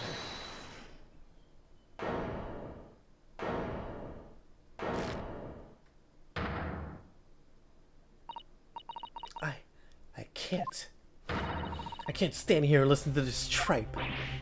Ray? Young girl, you stand here accused. You can't just blurt out whatever you feel like it. No? No, you can't. Sorry, but I'm in the middle of some very important testimony here. Just keep quiet and listen. But this awful man is making all this up. Susato, please. You have to make them listen. Return to the dock at once, Membami-san. We are in the middle of a cross-examination. Your Excellency, please, I implore you. The journalist is clearly not a trustworthy witness. Exactly. He's a filthy, rotten, black-hearted, bigoted, dirty, great-peeping tongue. Whoa, take it easy there. Please, I really think the court should hear what the defendant has to say. Your Excellency, I see no need whatsoever to retain the accused's remarks. I will grant the request to the defense. But Your Excellency! This is likely to be the final cross-examination of these proceedings. As such, I believe it would be ill-advised to stifle the defendant's obvious concerns. So, whilst recognizing that this contravenes regular protocol, I hereby call the defendant to speak. Oh. Thank you so much, Your Excellency.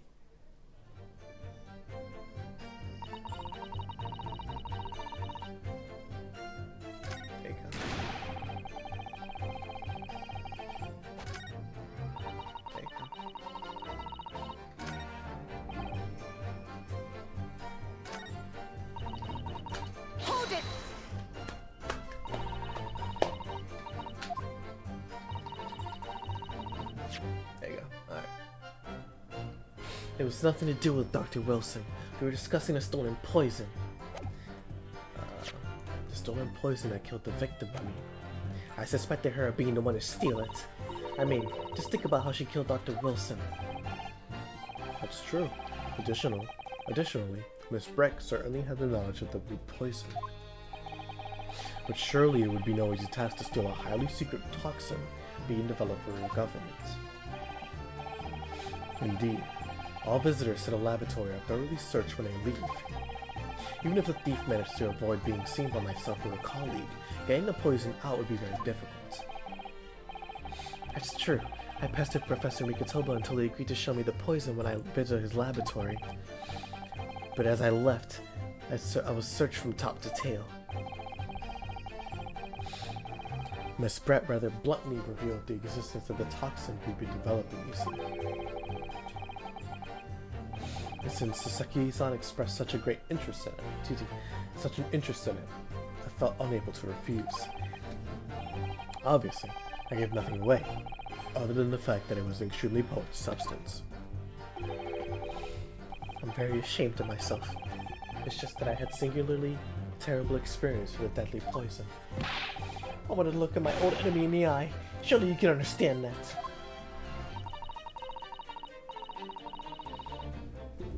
To find out if my suspicions were true, I confronted Miss Brett about the poison. I told her that if there were to be any incident involving it somehow, it wouldn't just be the university. The military would be dragged into it. The whole government even. It would be a complete disaster. How did Miss Brett respond to your concerns? She just curled those beautiful lips of hers and said she didn't know the first thing about it. In English, actually. Ah, yes. Minimelo-san, one small question if you don't mind. I do mind. Can't you see I'm busy? Clearly you were outside the beach hut, listening in, whilst the defendant and Miss Brett were conversing. Presumably then, it was you who wrote this article about what you heard. Exclusive. Deadly poison stolen from Yubei Medical Research Laboratory. The story was published in the morning this morning's edition of Show You News. The details are too accurate for it to have been written by anyone else. Sorry. Don't know what you're talking about. Yes, look at this. The entire article. It's almost what I said with Miss Brett, word for word. Well, many memos, son. As a journal, and as a citizen of a free country, I don't have to reveal my sources as a founding principle of many memoism. Father's clearly right about this. That reporter did write that article, and he based it on what he overheard from outside the hut. The details of the poisoned article have been updated in the court record. So that's what this is all about. You were trying to cover up the fact that you were listening in. That's why you came up with that stinking story about me arguing with her. Shut up. My stories never stink. Look, whatever you say, little girl, it doesn't alter the facts. Your Excellency, there's something I want to say, and I want it to go on record. Very well. You may amend your formal testimony. Goodness, calm. My goodness. The point is, if you poison someone, there'd be no reason to then go and stab the person as well. Hold it! Perhaps you doubt the efficacy of the poison. It's not to make sure your victim died. That's horse dung.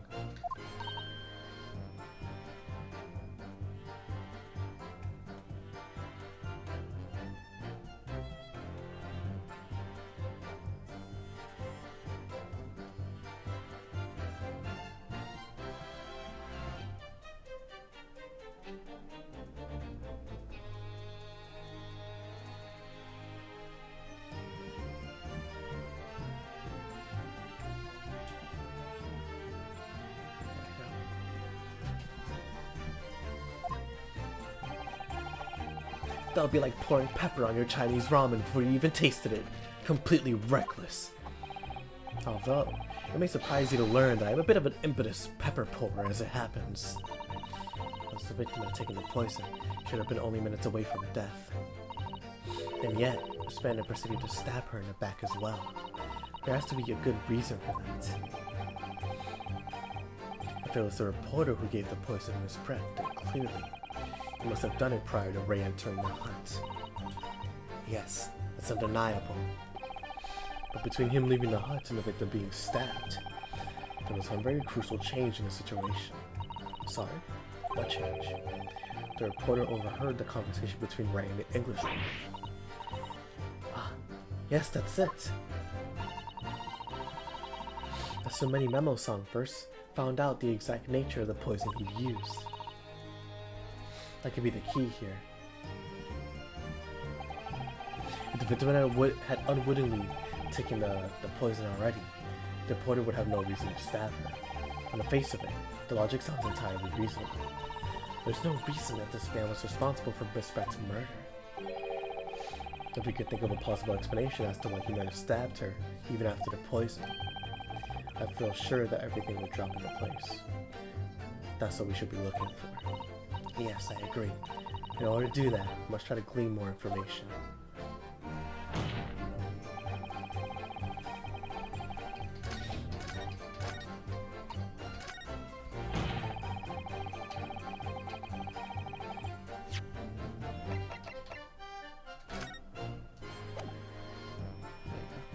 An article about poison that was stolen from a laboratory at Ewing University. The reporter, many memo, sound based on information he gleaned by eavesdropping. Following a lecture at Yume by Susato Natsume in August, it came to light that a very disturbing incident took place. A deadly poison being secretly developed in the university's forensic science laboratory was stolen.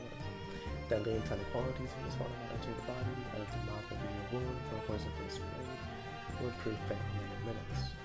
Current methods cannot detect the newly developed chemical. The university has good results in symptoms.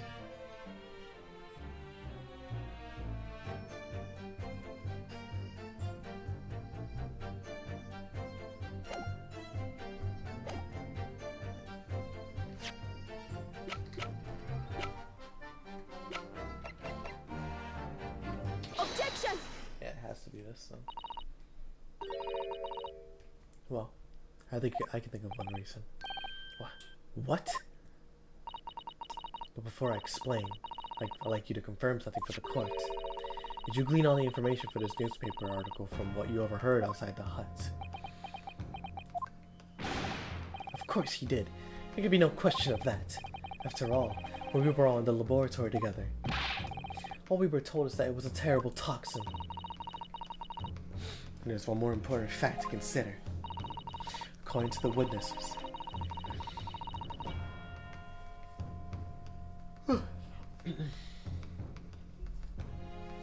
Mabami-san's verbal attack against the victim began as soon as she entered the hut.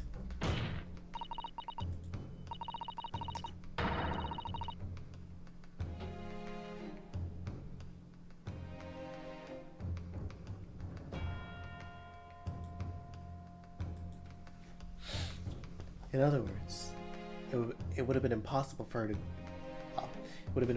to have slipped the poison to Miss Brett's drink. Objection!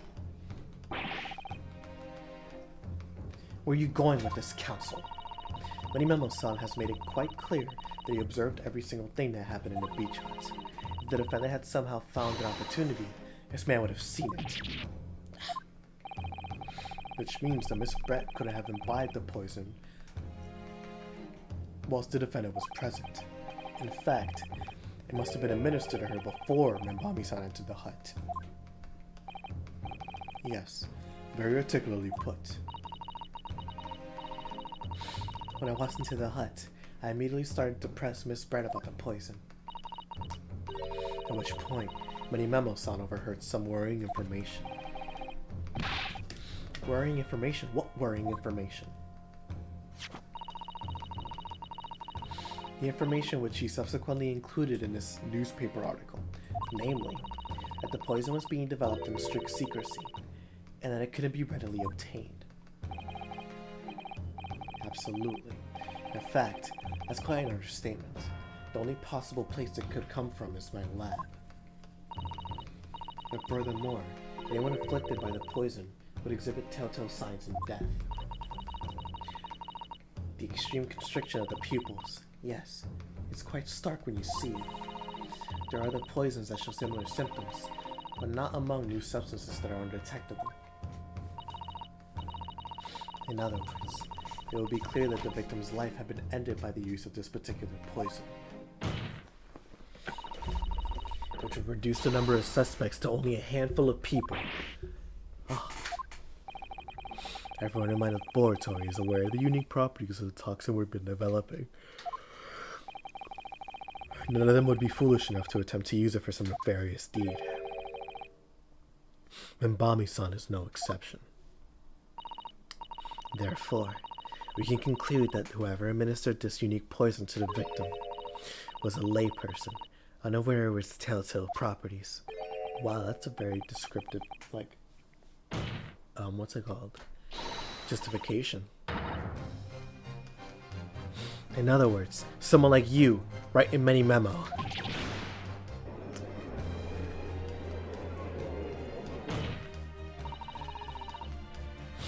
It was you who stole the poison from the laboratory that day, and it was you who administered it to the unwitting victim. But you quickly realized that that was a terrible mistake. Because the poison caused such unusual symptoms and was so traceable.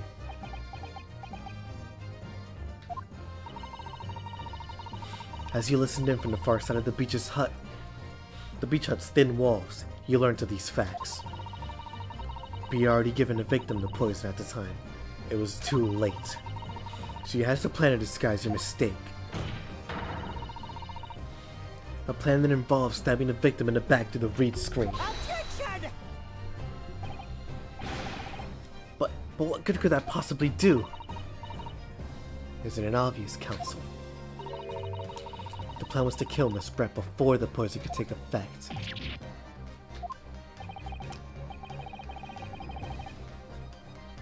Once in the blood, the poison causes the onset of pupil constriction, but he had hoped to precipitate the victim's death before that happened, hadn't he? Exactly. Because without any revealing signs of the new secret poison's use, no one would ever have suspected. This is extraordinary. Yes, the effects of the poison meant that it would be too easily identified, so the killer had to mask its use, which he attempted to do by plunging a knife into the middle of the victim's back.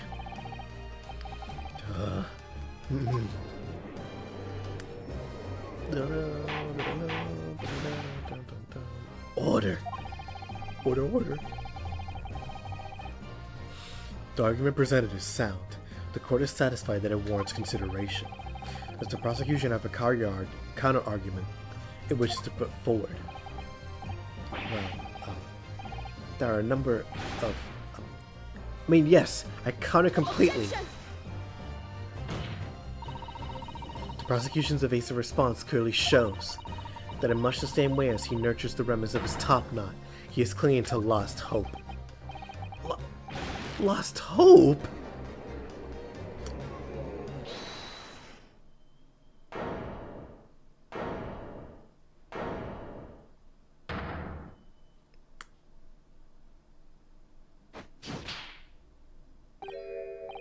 You pathetic, useless, fallen samurai. Fallen? Who are you calling fallen? Where? My burgeoning growth is on the rise. I don't need a counter argument. What are you talking about? It should be blatantly obvious. I stole the poison, you say. Gave it to the victim, you say. Stabbed her, you say. Lots of fine theories. But I don't need a counter argument because you don't have an argument yourself.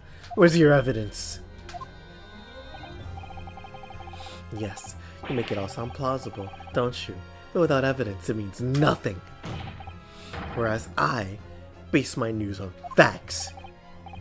Facts? What do you mean? Explain yourself. I mean what the professor said earlier in his trial.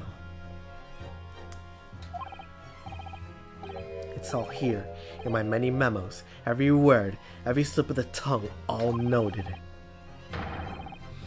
As Australia News is famous for, the power of the printed word.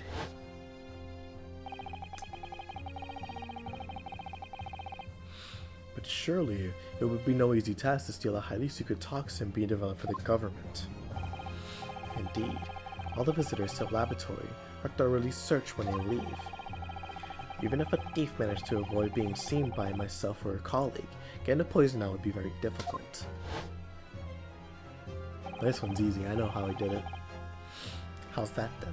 Blowing the story wide open. See, I write in many memo.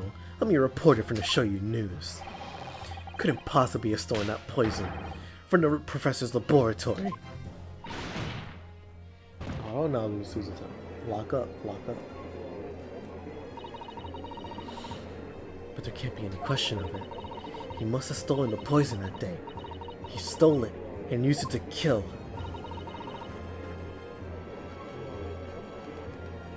And if that's the case,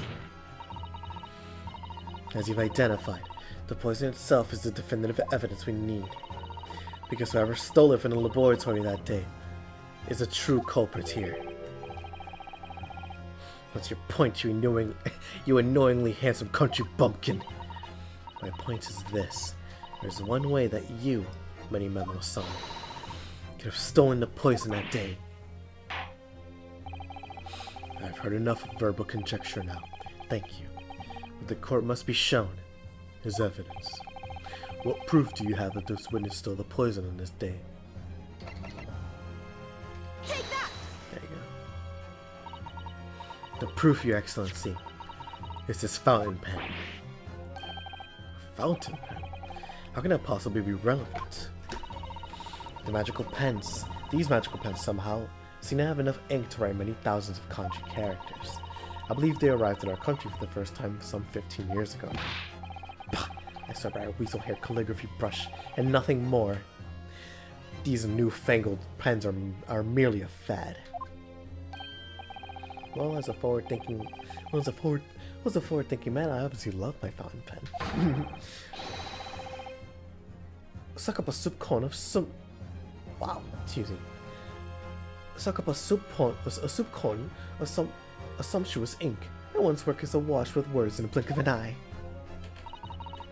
That's right. Fountain pens have a small reservoir in the barrel, into which ink is sucked up to the nib of the pen in order to write the letter, or to write with later. What is this all talking of? What does all this talking of sucking up ink have? And just as it's possible to suck ink up into the reservoir, it's also possible to eject it through the nib again, of course. My word, can this really be? Well, Many Memo-san. When you saw the deadly poison before your eyes in the laboratory that day, you used your fountain pen, your very lifeblood, to steal from it, didn't you? By siphoning the poison to the nib and into the pen's reservoir. Objection! More absurdity. That never happened. True. We've heard that there were procedures in place to prevent thefts like this from the laboratory. Would anyone have thought to look inside of a fountain pen of all places? No. I'm a little ashamed to say that for the fear of offending our guests, such a detailed search would have not been conducted. This is quite startling, I must say. I remind the court that this pen was found in the clutches of the victim when she died. In other words, it was dropped at the scene by Many Memo-san. So the crucial question is, when exactly was the pen dropped? Are you suggesting? The natural conclusion is that in your haste to act whilst the victim was distracted for a moment, you dropped the pen after you emptied the poison from it into her glass. Objection! There could be any number of alternative explanations. For example, the witness could have been using his pen to write down details of a conversation with the victim. And when shocked by one of her outrageous answers, the pen fell from his quivering hand. No, that can't be. If it was, how do you explain why the pen was devoid of ink? What?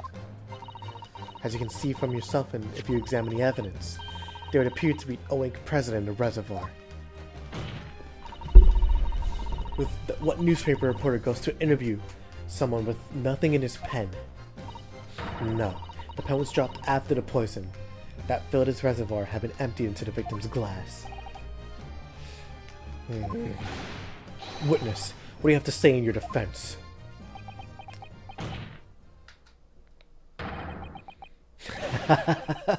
So this is how our modern justice system works, is it?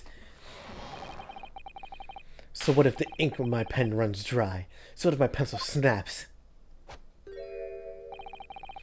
can always claw my way back into the game. I have plenty in reserve. Ah!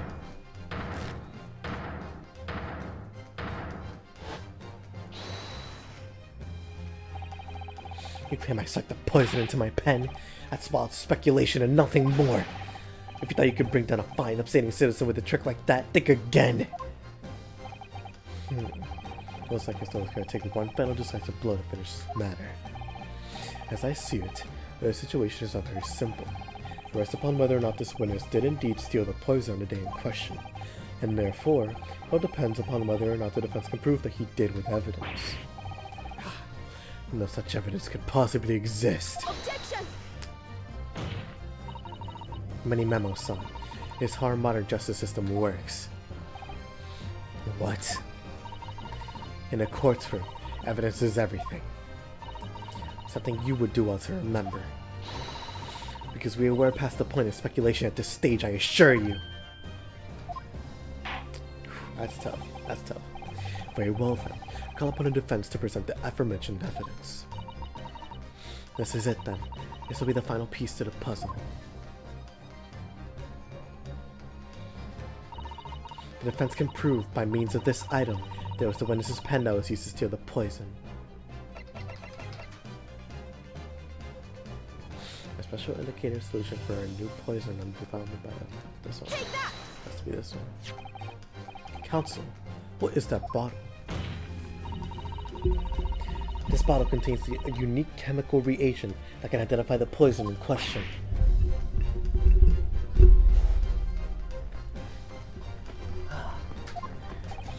Yes, that poison is an entirely new synthesis of alkaloids, developed by my colleagues and I.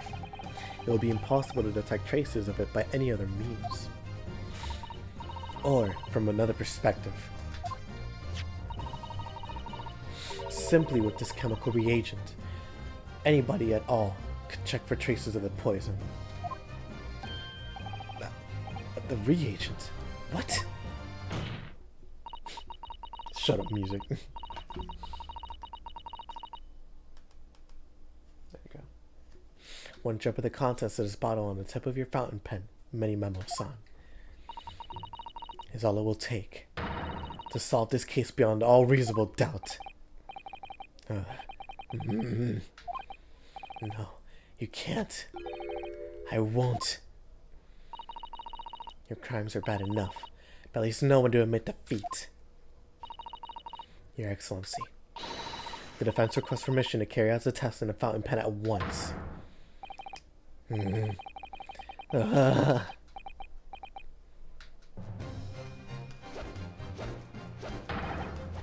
isn't my fault. The Empire drove me to this, trying to hold its head high as a civilized nation.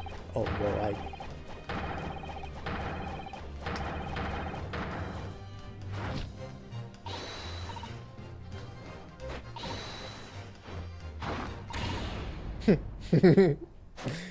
Oh, it's so funny. They flipped him. That's cute.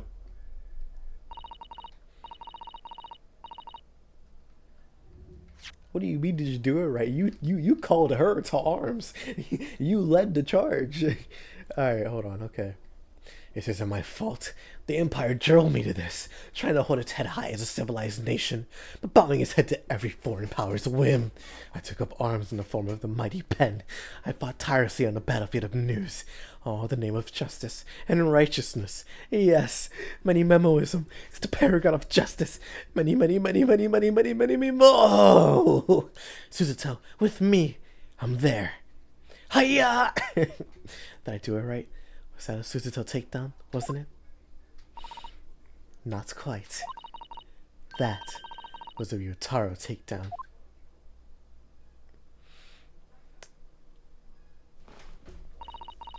The instant the first drop of the reagent touched the nib of the fountain pen, it was clear to everyone present. When I saw it there in the lab, the poison, the devil got a hold of me, and I decided to do it on a whim.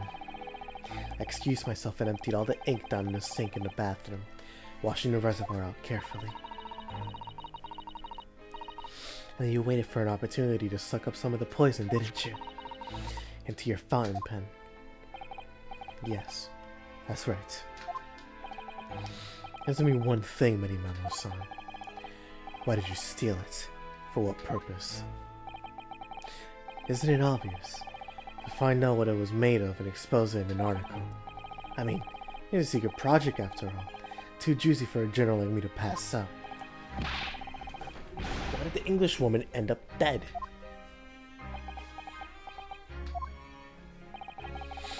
I went into the hut intending to quiz her on her situation, that's all. As a reporter. A known killer, enjoying full freedom, evading justice by leaving the country. I told her what I thought about it. And she just laughed in my face.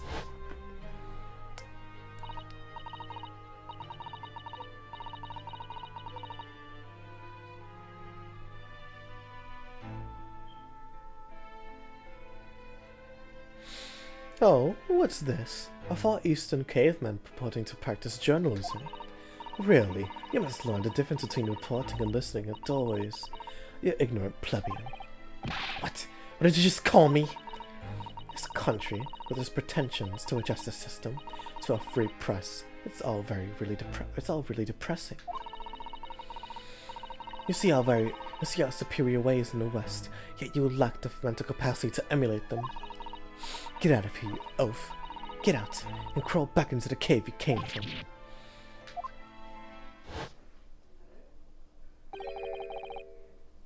That's when I remembered about the deadly poison I had to happen to have in my pen at the time. What a terrible tale. In my head, I knew I should just get out of there as quickly as possible, but I couldn't.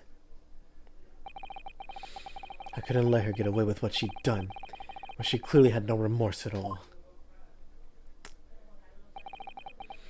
I suppose it was my journal spirit getting all fired up.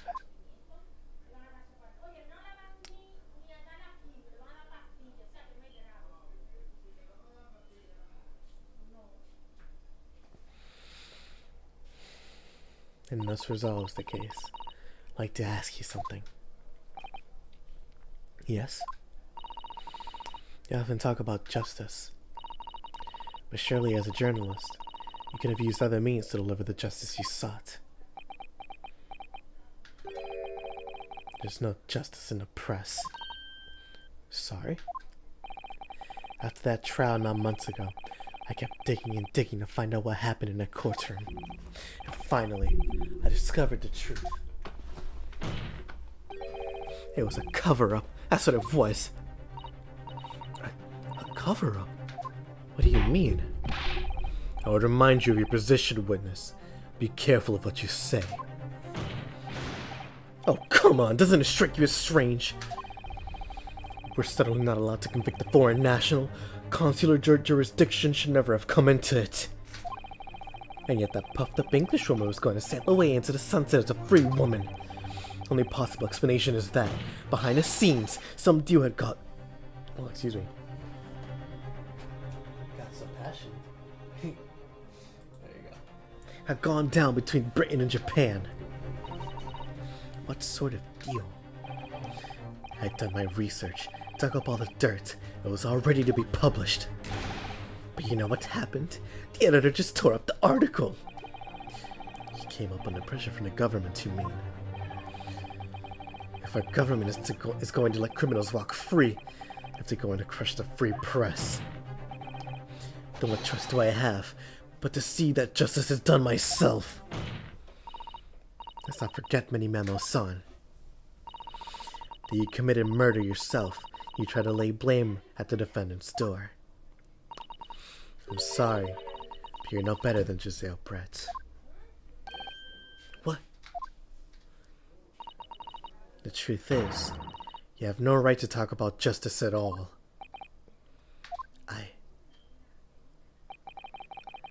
I suppose. She is right. She is right. You can't talk about justice when you're a murderer, because that just makes you a hypocrite. It would appear that we have reached a conclusion in this trial at last.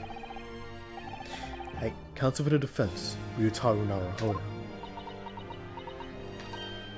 Oh, yes. Sorry, Your Excellency. Just musing in a manly way here. It's almost unbelievable that this is your first experience at the Supreme Court. It was an excellent performance. In truth, very much reminded me of your cousin's exploits. Oh, Naruhodo-san. Ryunosuke-san, you mean? The way he handled the trial 9 months ago, and the way you handled this one, gives me hope that we are genuinely entering a new era of justice in this land. That's very flattering, Your Excellency. Hearing the defense you put forward today made me feel most keenly that the future of our justice system will be forged by you and your contemporaries. Thank you. So, Prosecutor Aochi, do you have any final thoughts?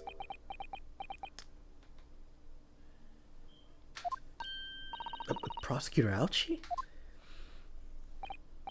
I, Taketsuchi of the Aochi clan, have been bested by the callow youth not once, but twice.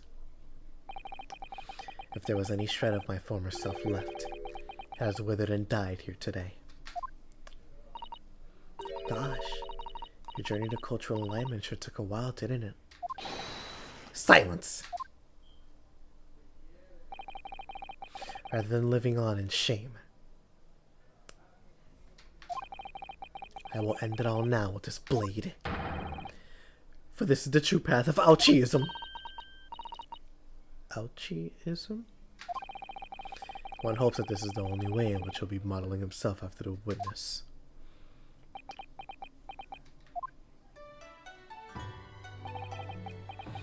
Sprig of my top-knot, the time is right for farewell. Hope is lost forever. Takatsuchi.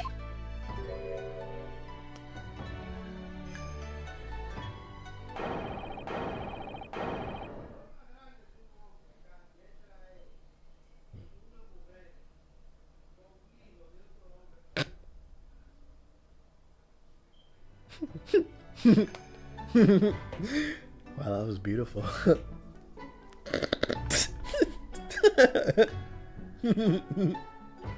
But that Susato was in prayers. Everybody's in prayer. Wow. We have someone to get acquitted.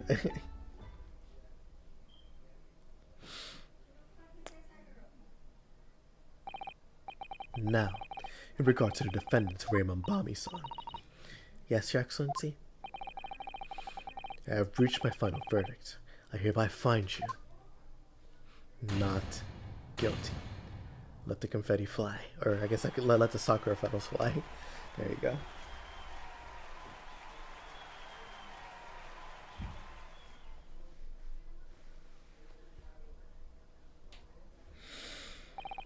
Court is adjourned.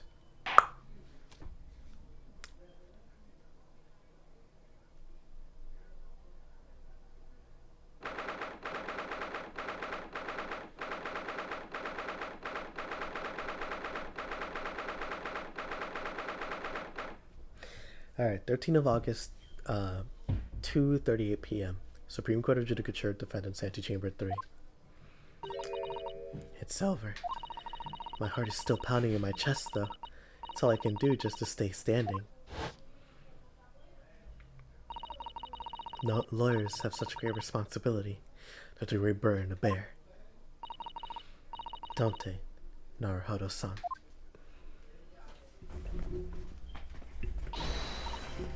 Susato, Susato! Thank you so much. You were so dashing in there. Rei, your father. Honestly, I'm so touched by everything you've... Oh no, I think I'm going to cry. It wasn't easy, but together, we made it.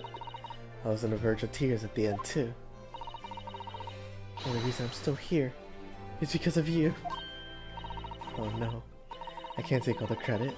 It took courage to tell the truth in there. You did wonderfully, Rei. So I would have to say that the congratulations belongs to you. Susato, don't be so standoffish. Sorry? We're friends, equals. The trial's over. There's no more of this formal super humility nonsense. It's time to celebrate with swagger, to throw caution to the wind. Caution to the... What?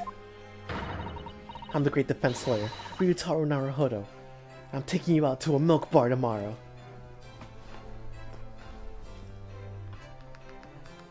Draw, partner.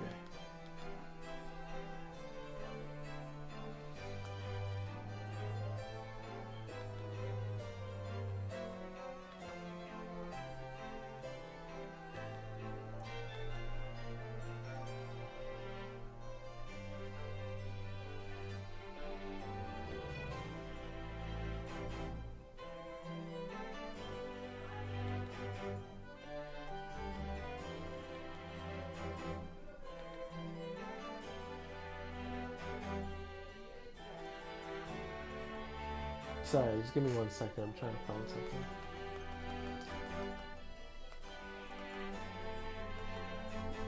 There you go. Or something. Right, I see. I'll think about it, right? At any rate, you really knocked the wind out of that horrid man, and it felt so good.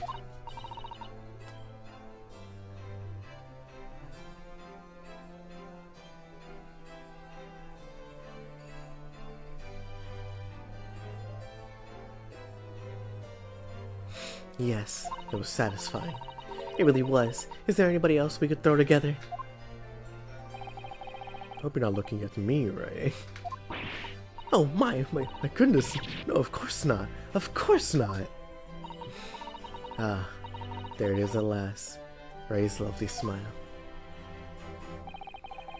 You fought for your friend to the very last. As your father, I'm extremely proud of you, Defense Attorney Ryutaro Naruhodo. Thank you. I could have done it without your help. Anyway, it's time to bid farewell to Ryutaro, I think. I shall miss him in a way, but respect to Susato Mikitova for now. So, I'll never see him again then. What a terrible shame. I can't do that, I'm sorry. What? What? What is happening? Ah, Sasaki-san and Inspector Hosonaga. I do hope you're keeping well. Is that really you? Yes, I had to change my appearance for, well, obvious reasons, I hope. But it's me, Susato Mikitova. I don't... So dashing, so divine. No! Doubly dashing, yes, and devilishly divine. Just look at you. I had no idea. Mr. Susato-san, Esquire. Yo. Had no idea, Mr. Susato Esquires, that you were locum student Naruhodo-san Esquire's cousin. Astoundingly Ace Attorney! Poor Sasaki-san. So confused. I still remember the first time I ever met him. He was in a prison cell in London. What an extraordinary conundrum it was that the unwitting student from Japan found himself embroiled in. After Naruhodo-san's skillful defense at the Old Bailey, Sasaki-san was free to return to Japan. And now he seems to have earned himself great fame as an author. I'm stunned. That's truly an impressive disguise. Even I had no idea. I'm Chief Inspector at the Police Bureau. Who came up with Mr. Turtle, no less? I'm not sure you should be admitting to that, Inspector. Amazing. You're a woman of many faces, I see. Just two, really. This is a once-in-a-lifetime event, I hope. I'm not a patch on you, though, Inspector. Well, I am a professional, of course. I do worry about Inspector Hosonaga sometimes. I really do. 9 months ago, when he appeared here at the Supreme Court to testify, he was undercover disguised as the head waiter of a restaurant. And then on a steamship to Great Britain, of course, disguised as a sailor to keep us safe on the journey.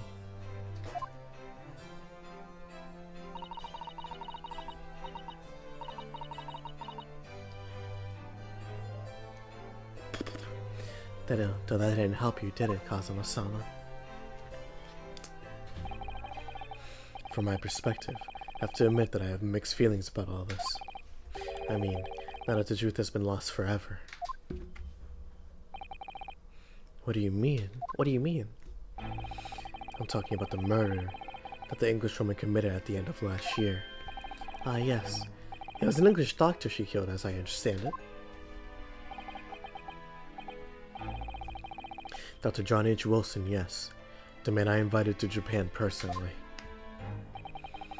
The mystery is, why did she kill him? And now that the culprit herself is dead, we'll probably never know the answer. On a voyage to Great Britain, we had a most unexpected encounter with Mr. Herlock Sholmes, the great detective, I mean. Yes, I remember Mr. Sholmes well, of course.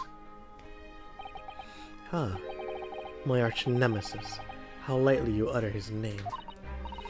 Well, according to the stories published about him in the Adventures of Sherlock Holmes, the detective once had a partner who helped him solve crimes, a best friend.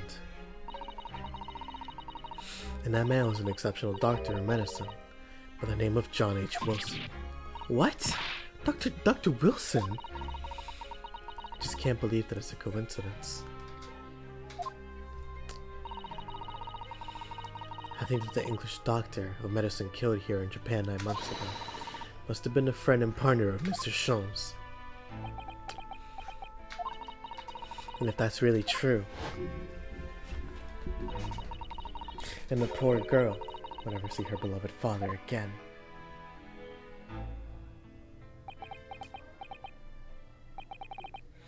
As you know, I traveled to Great Britain once myself to study. It was around the time you were born. Yes, grandmother told me about it.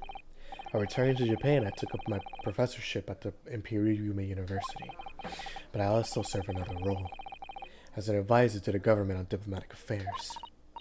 Yes, I was aware of that as well. In that case, I'm sure you understand that there are some confidential matters I cannot divulge to you. Could you just tell me one thing? Why did you summon me back to Japan? It's been 2 months now since I returned. When I left England, it was because an urgent telegram had arrived from Japan. It said that you collapsed with a high fever, and you were growing weaker by the day. What? Where'd that news come from? That's what I'd like to know, because after that long sea voyage, I found you in fine health, father. Was there something in Great Britain that you perceived might inconvenience me in some way, or harm me? So you're the only explanation I can think of.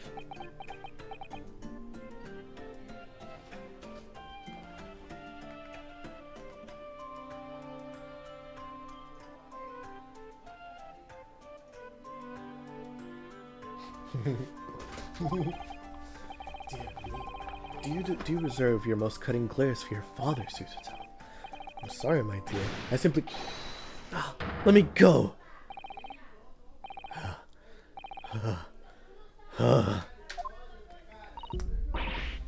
Many memo-san. So, one throw wasn't enough for you. I've got one last thing to say before they take me away. Professor! Me? I know the truth. I know you had a hand in what went on. In what visiting student's fate. Visiting student? Giselle Brett, you mean? No, not her! The student of law who left for Great Britain 8 months ago. Student of law? He must mean Kazuma-sama. What are you talking about? What does this have to do with Kazuma-sama? Nobody here in Japan knows anything about it. They don't know that the guy never made it to London, that he died on a steamship, and that he'll never... Well, I didn't expect to find him in here. What were you officers playing at? Terribly sorry, Your Excellency. I want you all to meet a very special character by the name of Judge Jigo... I can't say it. Judge Jigoku. Oh my goodness. I want to make it clear, I wasn't joking when I started. That legit just happened.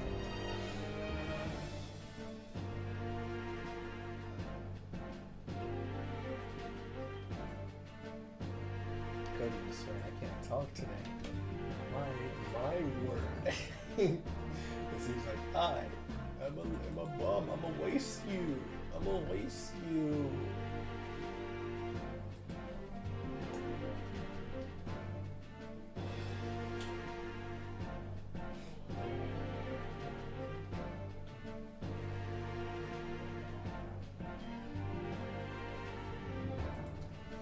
I was coming to tell you that the rickshaw has arrived, Yushin, and it's a good job I came by. Yes, thank you for dealing with him, and I'll be there shortly. Oh, Your Excellency. The trial's over. I'm not Your Excellency anymore. Merely your father's friend, Seishiro Jigoku. And may I say that since I saw you last, you have taken on a more dashing appearance. Susato. Did you know all along? From the start of the trial? A judge sees everything, Susato. I couldn't let you take the risk. You say Shiro here had known and that he recognized you. So I had a word in his ear beforehand, as an old friend. So, Shiro, shall we? Yes, having ruled on the case, we now have various diplomatic issues to discuss. Before you go, Father. Sorry, my dear. We shall have to return to our earlier conversation at a later date.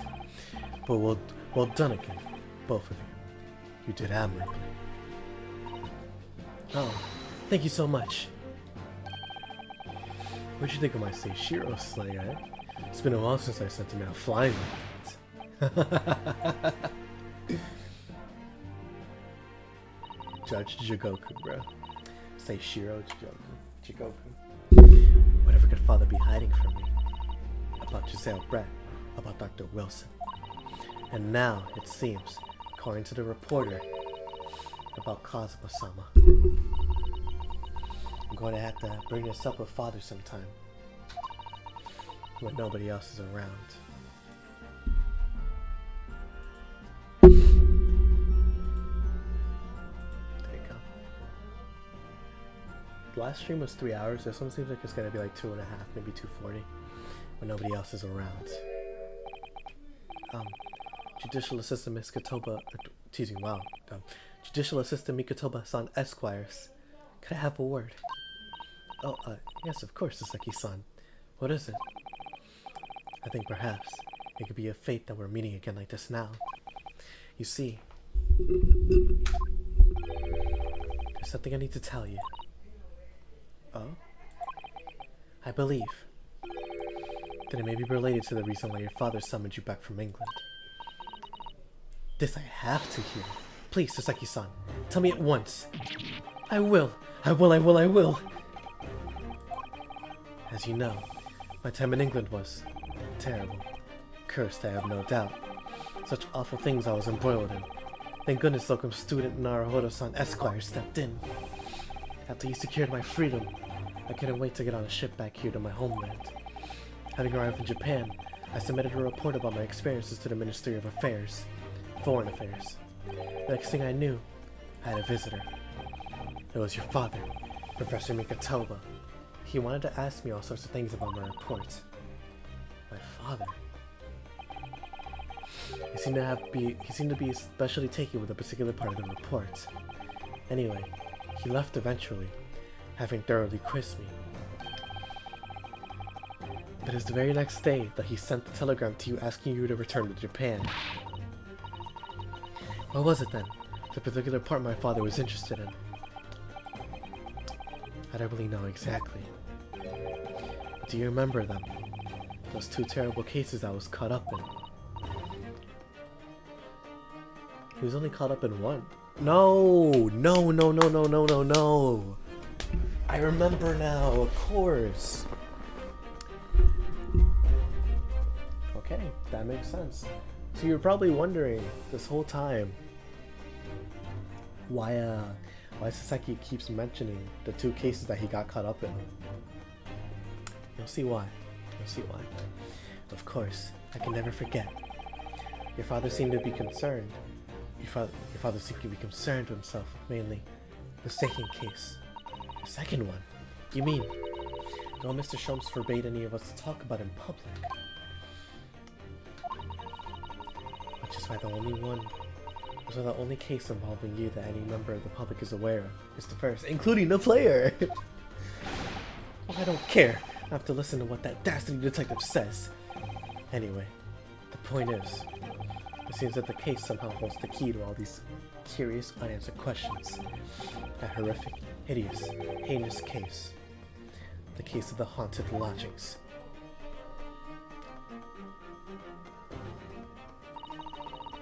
That case somehow caused my father to summon me urgently back to Japan.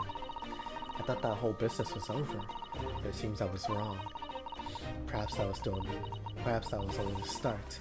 Perhaps the story is not yet told.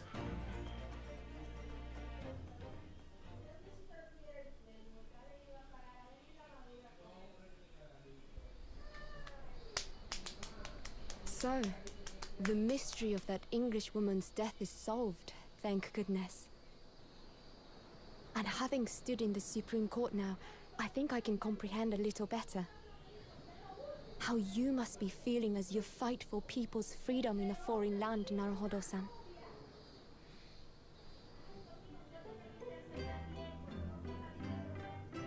But actually, I'm writing to you today because of another matter. I met Soseki-san and we talked about that second case he was involved in. Father has said nothing to me, but I feel certain of it. That case holds the key to some great unsolved mystery. My notes on the case should still be in the office, tucked away at the back of the shelves on the left. Perhaps you might like to look over them again. Today, for the first time this year, it feels as though summer has arrived. The sky is a brilliant blue. It makes me long to see you again. Yours, Susato. That's really cute. Susato's awesome. Or I guess Susato.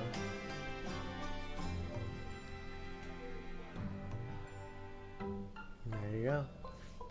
I said we beat the game. Guess I'll just play the game again.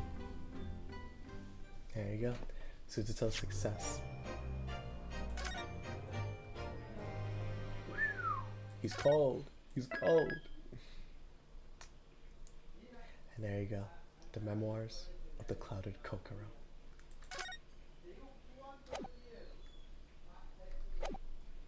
Yeah, I'm sorry. I gotta stop there. Anyways, yeah, 2 hours and 30 minutes. That's a good stream, basically. I'm surprised I finished it this soon. I thought it would have taken longer, but no, we did. We did it. It's fire. It's fire. But yeah, no. Yeah, I'm excited to get to keep going, man. I'm excited to keep going. But nah, yeah, like I am gonna end it here for now. I do gotta get going, so I'm gonna cut the outro short. But yeah, thank you all for watching.